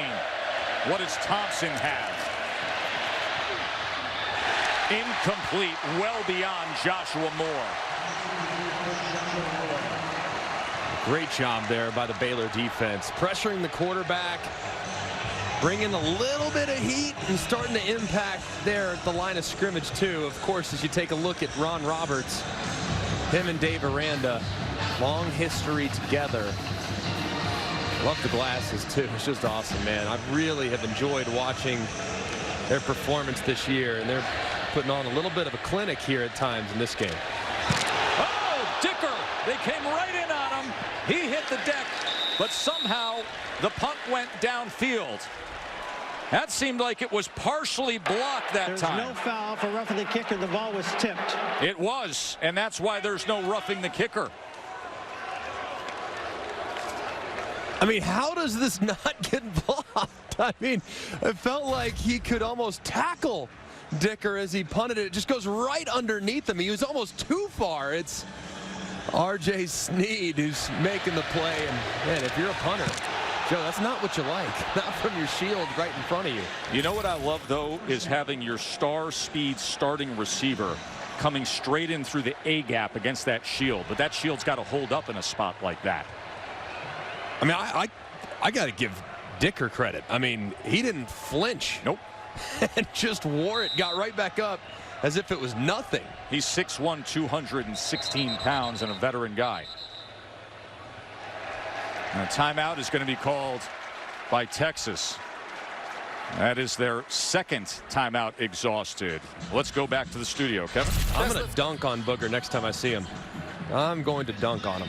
College football rankings are brought to you by PlayStation. Yeah, as you can see, obviously Georgia and Florida today here at 3:30. Looking forward to that game, that's for sure. Georgia, they've been world beaters. I mean, there's no denying that. Florida's a capable opponent coming off a bye. I'd be surprised if Florida didn't have a good plan. Of course, right now, Iowa's struggling on the road at Wisconsin, who's turned things around, and it appears as though Michigan in prime spot to take care of business against their rivals right now as they lead by 9.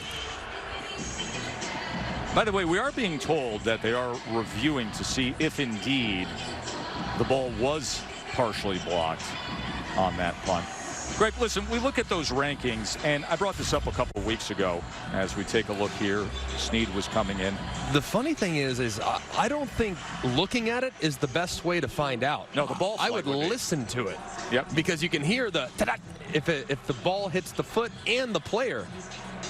And it sounded to me like the ball was in fact tipped. Let's listen to it. Here's the natural sound from it. Yes. You hear the double contact. You hear the contact on the foot and then the contact with the hand. Correct. That's how I would identify it. And you could also see by the ball flight, by the way, that ball had no chance of being turned over. It was not struck in the normal way that would produce the normal flight of a punt. As they look that over, here it is again. As Sneed, this play should stand as it was ruled on the field. After further review, the ruling on the field stands. The ball was tipped, first down. Yep. Anyways, just to further the conversation when we put up those rankings, I brought it up a couple weeks ago to you. I'll say it again. We got the college football playoff rankings coming out in a few days here.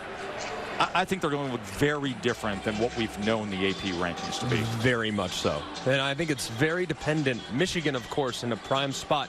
I'm most interested, though, when the rankings come out on Tuesday. Where is Oregon and where is Ohio State? Because Ohio State, if we're going based exclusively on the eye test, yes, has looked fantastic and has a pretty solid resume, especially if they win tonight. But Oregon won the head-to-head. And Oregon, while they haven't passed the eye test, should be ahead of Ohio State based on what they've accomplished, considering they have the head-to-head win. Bohannon overthrows Fleeks. College football playoff top 25 show is presented by Allstate. First college football playoff rankings. These are the way you predict things will be. This is how I'd have it. And while Oklahoma and Cincinnati have had some up and down performances, they're undefeated. Alabama has the win against Ole Miss.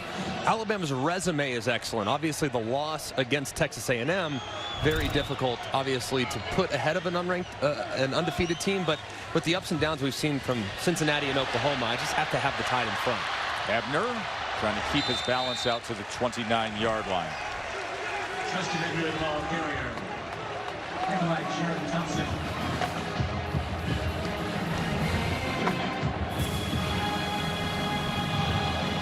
Go to ESPN.com/Allstate Playoff Predictor to check out your team's chances to make the college football playoff.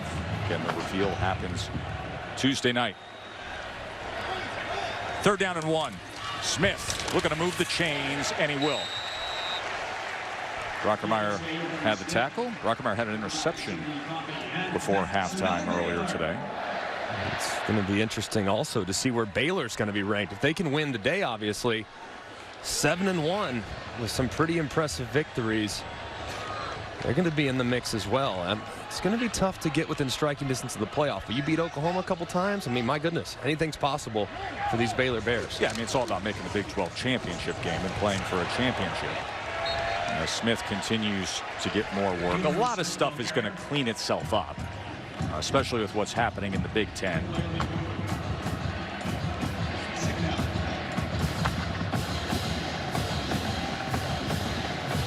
So interesting watching this Baylor team and thinking back to when they were at their heyday, you know, in the 2013, 14, 11, 12, 13, 14, the era where they were just airing it out. To see them huddle is almost uncomfortable for me. That's right. Watching them, they're playing slow. It's not used to it, that's for sure. Bohannon on 2nd and 6. That was low, intended for Ben Sims. Pass intended for Ben Sims. And that one just off the mark there for Gary Bohannon. One that had Sims open.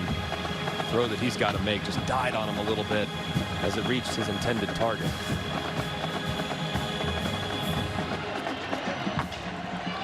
Third and 6.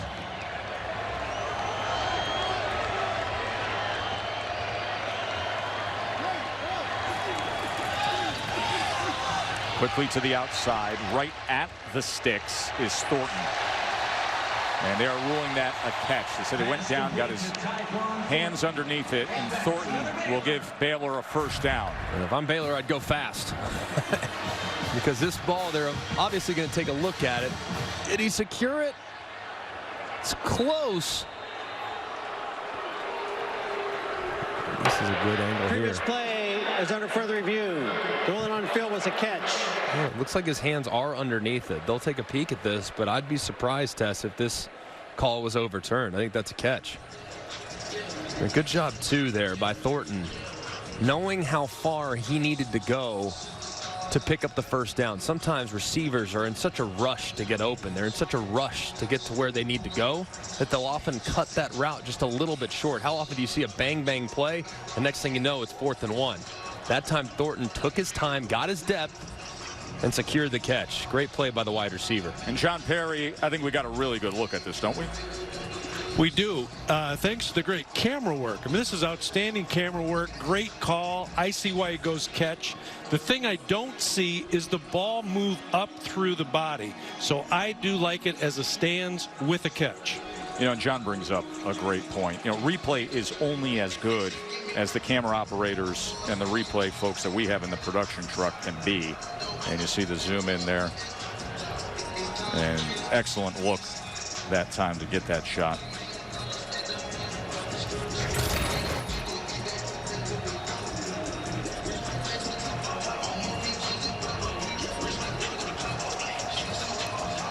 Now, while they look that over, it is time for our Aflac trivia question. This Baylor team was down 21-10 not long ago. They're one of 4 Power 5 teams ranked in the top 25 in scoring offense and scoring defense. And we ask who are there 3 teams. After further review, the one on the field stands as a catch. First down. So Baylor balanced this year with their success in scoring offense and scoring defense, ranking in the top 25. Who are the other 3? There are 4 in college football. Got a stab at it, Greg? I'm going to say Georgia. Well, defensively, no doubt about it, right? I feel fairly confident their defense is ranked in the top 25, just whether or not. Wow, how about Michigan? Michigan offensively, no, they've been great on defense. Well, and they don't really pass the ball that much. And then Ohio State, I'm shocked with all their struggles and all the conversation about how bad their defense has been, but they've turned it around a little bit. Ebner on the carry on first down. And we'll get to the outside and then lower that shoulder is Treston Ebner, the 5th-year guy who took advantage of the extra COVID year. Very well respected in the program. Do it all kind of back. He's been great in the return game, out of the backfield, all-purpose yardage kind of guy.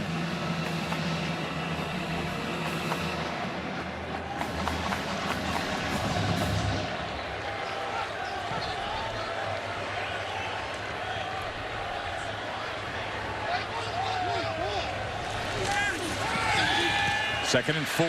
Bohannon makes the would-be tackler miss and then drives ahead past midfield and gets the first down. Great athleticism there from Gary Bohannon. Ogofu had him there on the edge in the backfield, but he makes him miss and makes a good, smart decision. Instead of trying to force it to one of his receivers downfield, take it yourself and pick up the first down.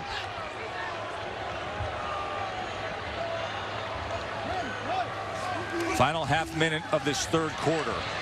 To the outside and complete to Drew Estrada, who left the Ivy League for the Big 12. Transferred to Baylor this year from Dartmouth. He was up there playing for Buddy Tevens, excellent coach at Dartmouth, and is equally a great guy.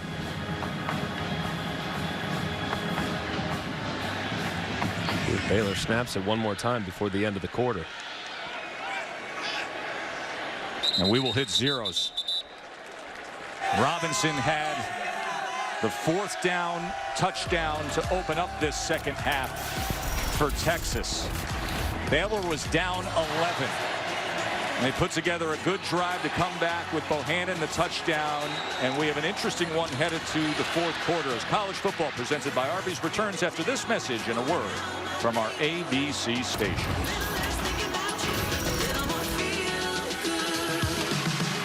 Presented by Arby's as we start the fourth quarter, and I think that's Lady. Joy and Lady are the two Bears here at Baylor as their team trails by 4.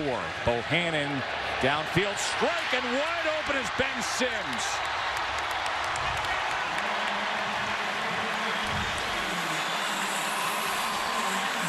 "28 yards to Sims to start this fourth quarter.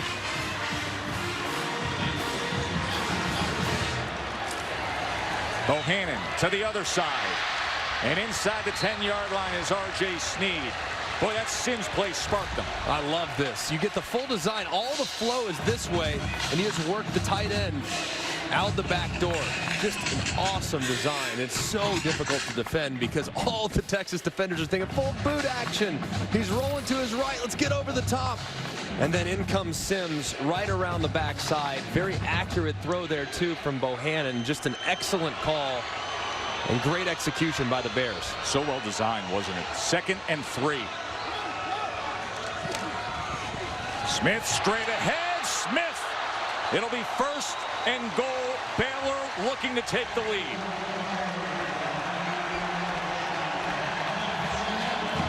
And if I were Baylor, I got Texas on my heels, man. I would have snapped it twice by now. I mean, same play, right to it immediately. Now you just allowed Texas to sub, and they have fresh bodies along their defensive line.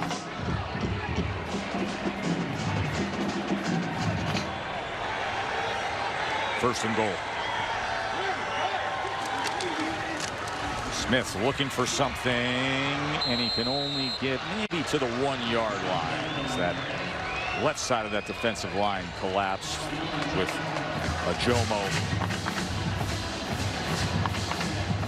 Doyle coming in with the tackle. Doyle now coming in, excuse me, at fullback. Yeah. Now he's the guy that got thrown a couple bones last time out. They threw him one, they handed him one off. You ask Jeff Grimes how deep that playbook goes to feature number 5. He's a starting linebacker, but he's been having success at fullback. Offset with Smith in the backfield on 2nd and goal. And instead, they come around with the tight end. Ben Sims takes it in.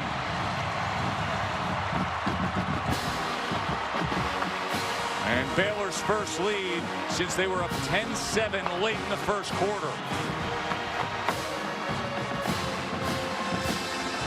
This is all too familiar for Texas in the month of October.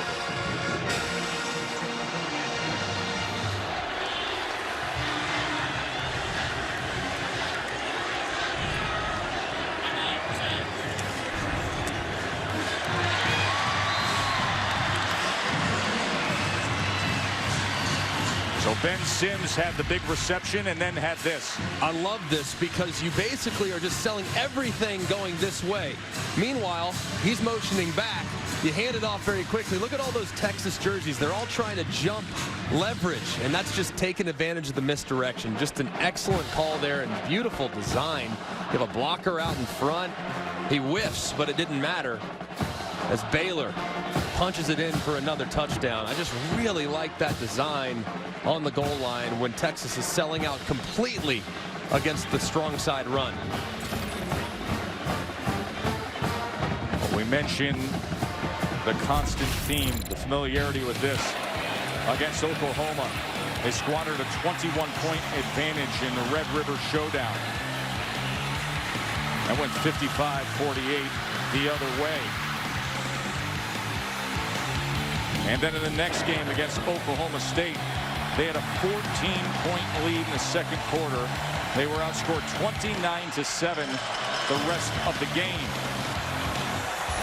It was 21-10 here. Baylor was trailing by double digits. And now they have the lead in the fourth quarter. Kevin? Thank you. And Baylor will see Oklahoma on November 13th.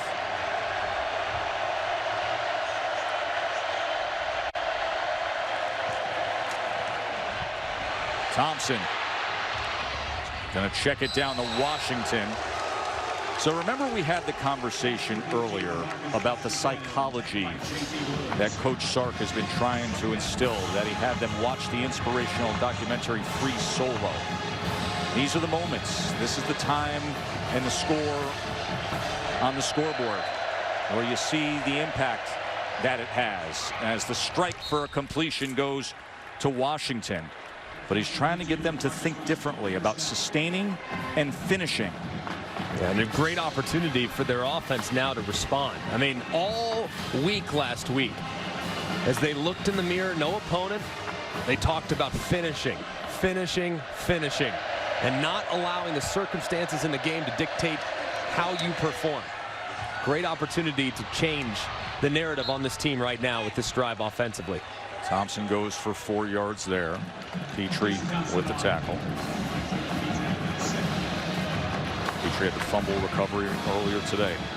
He's excellent. I love watching Petrie play. So instinctive. Has a great feel for the game. And he says, well, I feel like wolves out there, hungry to eat. Goes to the tight end Wiley, the big 6'7" target, and that will give Texas a first down. 7-yard reception by Jared Wiley.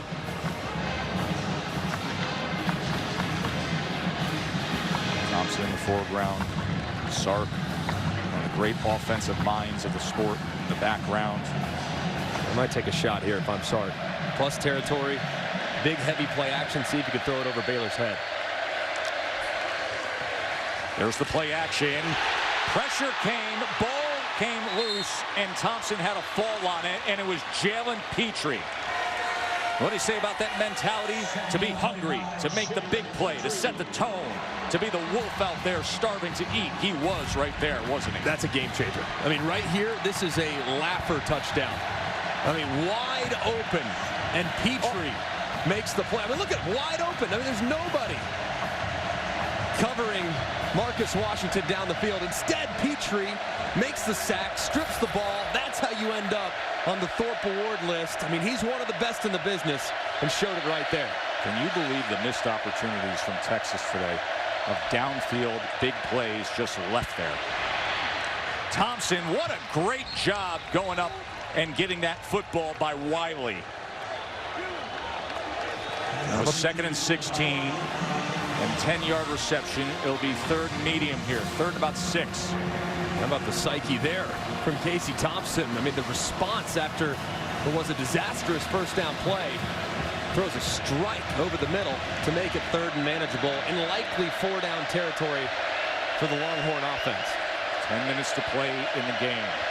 They were up 11. Now they trail 3 to number 16. There was movement as Baylor showed a little pressure. False start. Offense. Number 67. 5-yard penalty. Still 3rd down. And you're going to see Amata just slide a little bit. Big fella at right guard.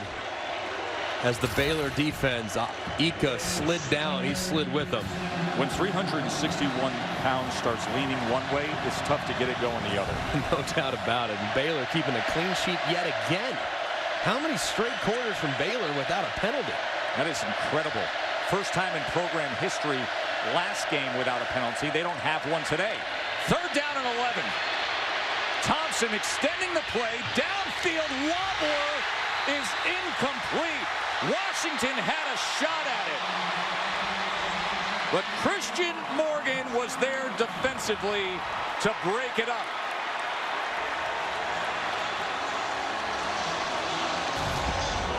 That was a great job applying the pressure as you see Doyle.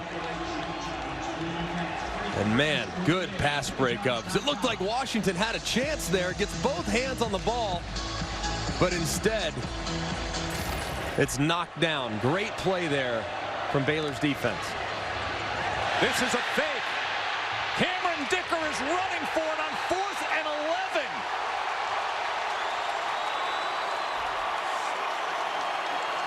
The 6th 4th down attempt of the game, and we get a turnover on downs with the senior punter deciding to do that. Sark is trying to keep it positive. Sometimes the punters have the green light if they feel it and see it. Dicker felt he did. He came nowhere close.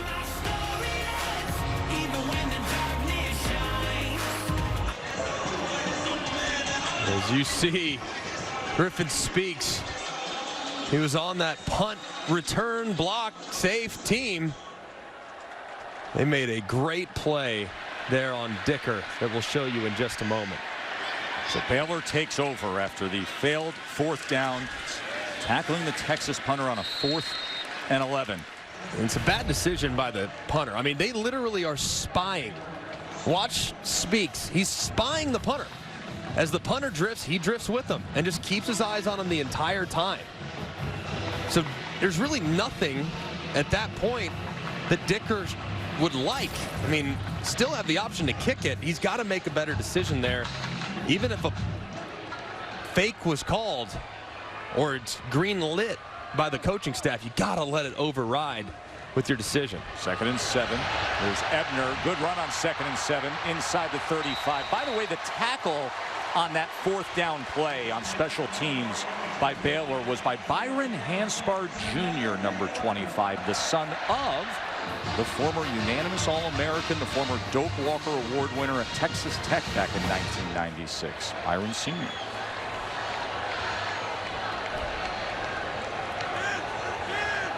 And this is a massive drive for Texas's defense, by the way. Massive. Absolutely have to force a field goal. Ebner just went for 18 yards. And now the short pitch to Smith. And Smith spins out of it. And Smith inside the 15, looking for the corner and gets it. Touchdown Bears. Keandre Coburn whipped at the line of scrimmage. And Smith sped off for 32 yards and a score.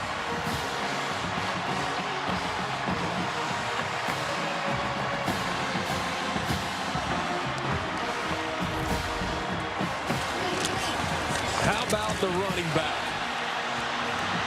Just a few months ago, he was playing linebacker. Didn't look like a linebacker there as he finds the corner of the end zone after what was a wonderful effort at the line of scrimmage. It's the big play Bears getting the best of Sark and the Horns. That was their 7th play over 20 yards. They trailed by double digits. Now they're up double digits here at home.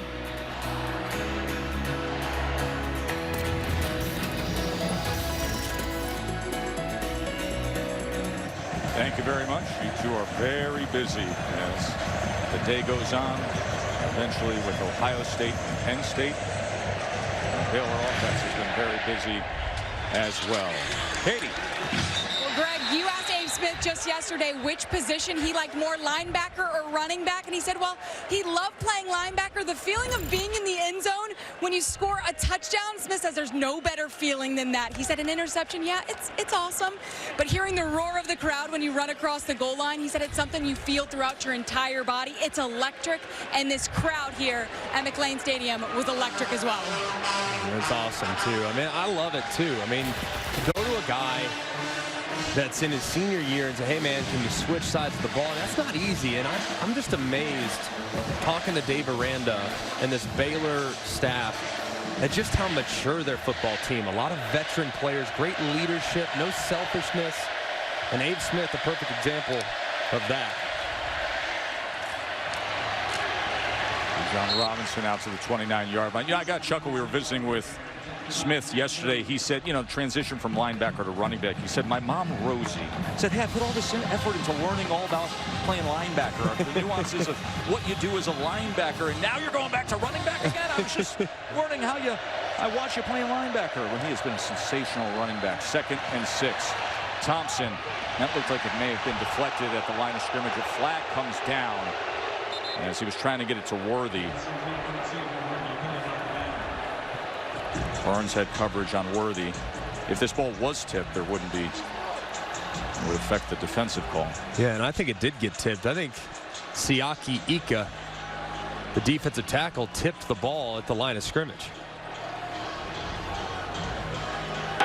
Part of the pass. Holding. Defense number 12. 10-yard penalty and an automatic. First down. Not when it comes to that, though. First penalty of the game on Baylor. Think about that. With 7.5 minutes to play, and that is the first penalty of the game on Baylor, and they're coming off a penalty-free win against BYU. That was the first penalty-free game in program history. So they went 7.5 quarters. Thompson. And this is past midfield and complete to Washington, who is getting a more significant role in the absence of Jordan Whittington.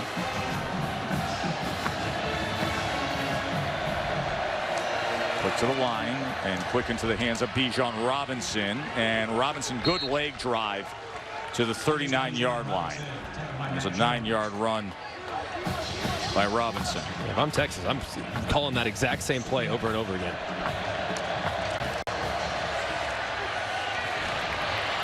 Here's Worthy. And as Worthy is able to scoot out at the 29. J.T. Woods on top of him there. Yeah, I would tempo like crazy if I were Texas. I mean, this is a Baylor team that is very good in their front line, but they don't have a ton of depth. Not a ridiculous amount of depth. They can really just roll guys in and out. So I would use tempo to my advantage and challenge them whether or not they're fatigued. 6.5 to play, trailing by 10, incomplete. He was looking for Washington on the slant. Pass intended for Marcus Washington. J.T. Woods on the coverage. 2nd down.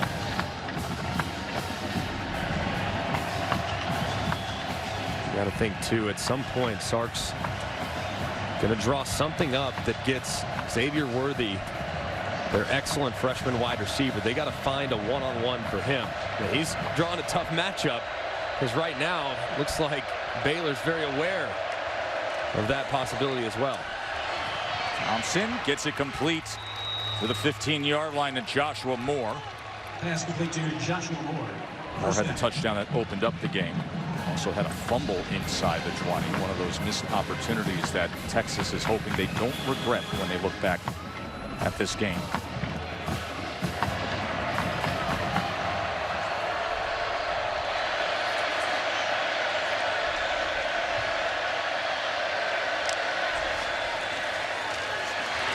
Thompson was hit as he threw it, and it fluttered to the ground as Terrell Bernard came in on Casey Thompson.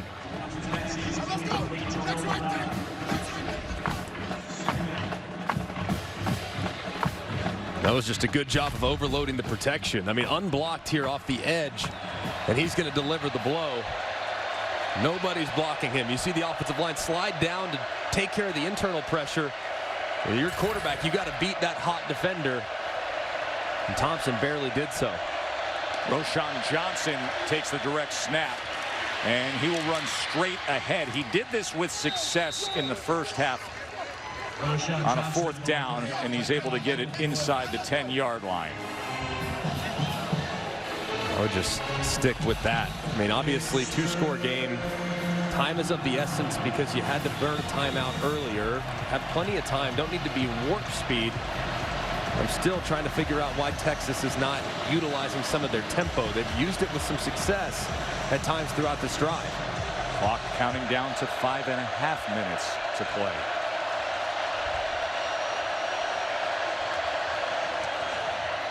Third and 4. And it'll be 4th down from there as Doyle makes the tackle on Robinson.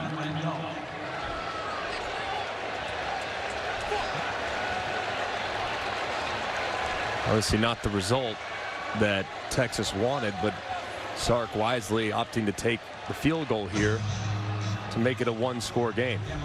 Cameron Dicker trots out there. Today, he became the all-time leader in scoring among Texas place kickers, 359 career points. And with this effort right here, the 27-yard field goal, it brings us to a touchdown margin. With 4:40 to play, it's number 16 up by 7 now.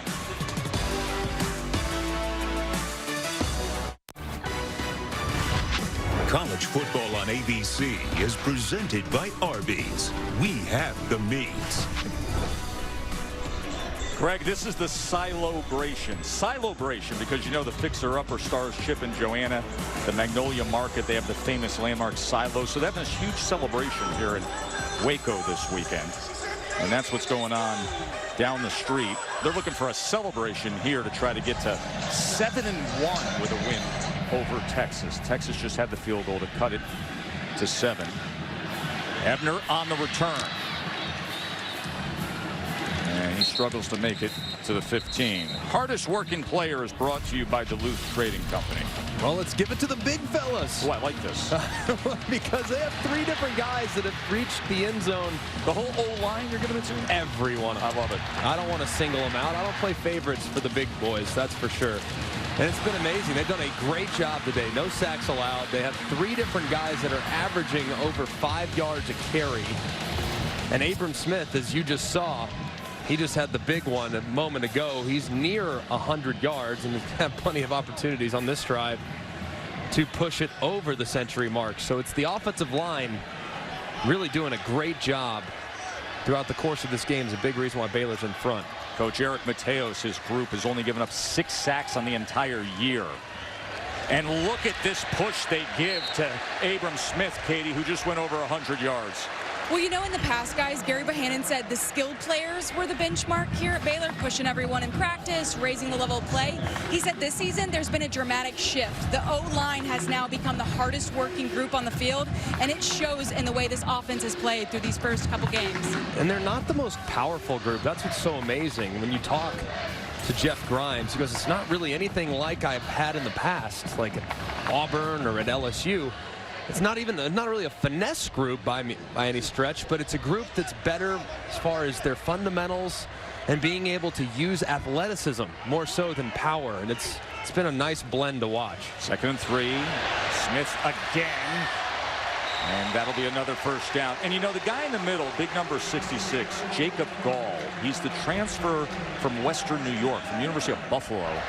And they credit him with this group going from a weakness to a strength. And they ran this wide zone scheme up there at Buffalo. They did. And they went and wanted to identify a guy that could play center, even though he never played center. Yep. And ironically enough, the 3 guys you see on your screen right there, the interior part of that offensive lineman, those are all centers. Well, that's a very good thing, though. They were all competing for that center spot. It means you have a bunch of guys that are obviously highly competitive and done a great job in the middle of that offensive line.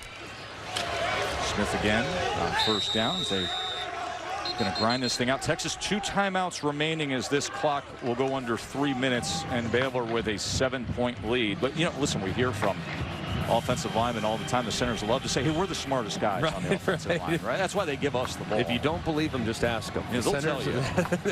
But that's true. I mean, you have centers got to make all the calls, and when you have 3 guys on the interior that are all capable of making all the calls, you can probably do a lot of things without even communicating. I mean, you just say, hey, we know what we're doing. Boom, let's call it and run it.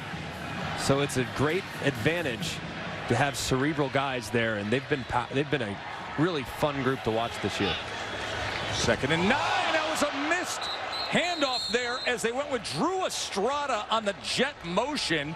Bohannon put the ball right on his hip, and nearly a costly moment for Baylor. Boy, Texas could have used that.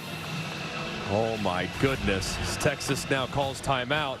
And you see the hand on the hip. I mean, just couldn't get around in time, and almost a massive mistake there from the Baylor Bears. Be back after this short break. Boy, did they dodge one. So here comes the moment of truth for Texas. Baylor's going to be punting away, 2:18 to play. And you know the way that the script has been going in the month of October for Texas. Big games, big leads, all in the second half. And then all of a sudden these fourth quarters come around and things unravel. Now will come a chance to remedy that. Yeah, and this is a great opportunity. Defense just got the ball back after a couple mistakes by Baylor, led to some lost yardage. And now the offense. I mean, they just had a really nice drive. Of course, you need 7, but their quarterback has made good decisions. And I think the run game finally has gotten going. You can use that a little bit. There's plenty of time on the clock to be able to run your entire offense. Isaac Power, who has 10 punts over 50 yards, with a very dangerous Deshaun Jamison as the return man. Jamison from inside the 30, trying to find some space and good coverage downfield to contain him at about the 31-yard line with 2:07 to play, trailing by a touchdown. You could see Texas has had their well-documented struggles in the second half of football games, but an opportunity to erase some of that narrative right now if they can answer with a drive. And for Casey Thompson here, 2 minutes on the clock. Got to get the drive started. The first play is by far the most important play in a 2-minute drill. Got to have something positive here to create a little momentum for yourself offensively. Robinson comes back in to the backfield. Couldn't help out with pass protection as they were trying to set it up to him. And T.J. Franklin came darting in.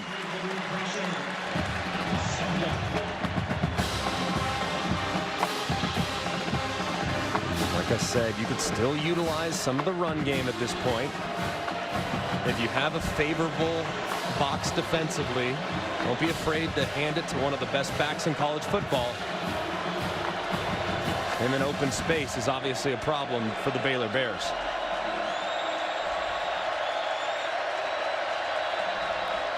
Robinson motions out. Thompson looks left, looks right, trying to extend the play, launches downfield, man open, and it's incomplete. For a moment it was in the hands of Marcus Washington, but incomplete. What a play by J.T. Woods, too. Turning around at the last minute. I mean, oftentimes this will be a pass interference, but you see 22's head go right around, but a great job there breaking it up. But one that Washington absolutely has to bring in. Those game-changing moments. You've got to rise to the occasion, and that time Washington just not able to reel it in.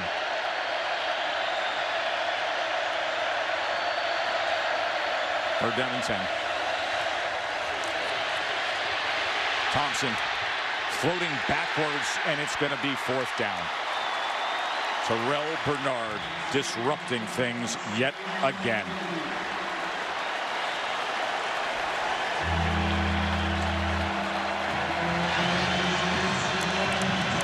Normally in this down and distance, you would be looking in the direction of Jordan Whittington, but he's unavailable.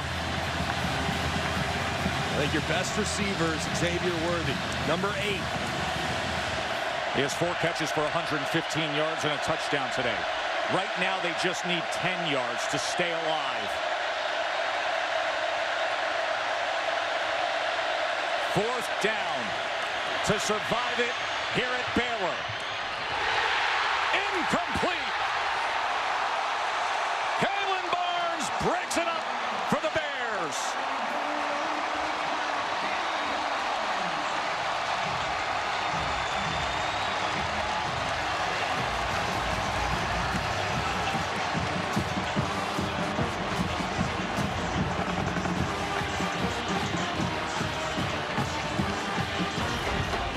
play by Barnes. Just eyes in the backfield the entire time as Thompson gets flushed. Throws a nice pass. I mean, it's right in the numbers, but that's just a great defensive play by Kalen Barnes. Jumping in front, knocking the ball down, and securing the W for the Baylor Bears. What a play by the corner. Can you believe that it happened again? Red River against Oklahoma, they were up big. Oklahoma State, they were up big. And today against Baylor, Texas again was up double digits. Consecutive losses after leading heading into the fourth. Not the stat you want to have. This team's close. I mean, it's hard to put a silver lining on a loss. A loss is a loss, and there's no moral victories when you're the Texas Longhorns. But they're close, man. Golly, it's gut-wrenching for those players to have to go through it again, but you got to give incredible credit to this Baylor football team. So veteran, so much poise, really reflective of their second-year head coach, Dave Aranda. So calm, so cool and collected. So humble with an edge. And methodical. Yes. I mean, just methodical with how he does things. And this team is playing with a ton of confidence. They can run the football. Their quarterback didn't have his best stuff today, didn't make great decisions. But at the end of the day, the offensive line in that run game was just too much for the Texas Longhorns. Baylor is 7-1. Baylor does it their way with a new offensive coordinator who plays power football, with a first-year starting quarterback whose confidence is contagious, and with a powerful running back in Abram Smith, who went for 113 yards, a spectacular 32-yard touchdown in the fourth quarter where he spun free. And they believe here in Waco. 31-24. And now, Greg, you think about the Big 12 down the stretch and that path to playing in a championship game. There sits Baylor.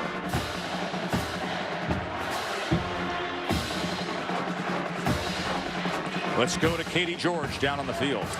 Thanks, Tess. Coach Aranda, your defense secures you the victory. What'd you think of their job there on that 2-minute drill? I thought they played it great. You know, just their connection, their communication throughout the halftime, the second half. I thought we really played better than we did when we started the game. At half, Gary had thrown 2 interceptions. You told me he was trying to be too perfect. What did you think of his response in the second half? I think he was able to trust his partners and trust the coaches and just play green and just let it out there. And I think, you know, that's what a great step for him just as a person to be able to do that, because I think that'll cross, you know, these white lines that we play on. This victory puts you at 7-1. I know there's been many factors that have led to this drastic turnaround. Of those factors, what are you most proud of? I think it's selfless, that no one's standing in front, kind of pounding their chest. Everyone's backing everybody up. Everybody's got real love for one another. Proud to be a part of that. Congratulations. Enjoy. Thank you. And I'm telling you, man, Dave Aranda, what a job he's done. A lot of veteran players, but he's like a samurai, man. He's like a quiet killer. And it's kind of how his team plays as well, man. They have it cooking here in Waco, and they are going to be a handful in November if they can continue to run the football and defend the way they were able to defend tonight. It's going to be a very fun fall here in Central Texas. This thing looked like it was going the other way early in the third quarter when Bijan Robinson scored the touchdown. Texas was up 21-10, but all of a sudden the Bears roared, as they have all year long. Baylor wins it 31-24. Coming up next, college football continues. Texas Tech against Oklahoma. But first, let's send you back to our college football scoreboard studio.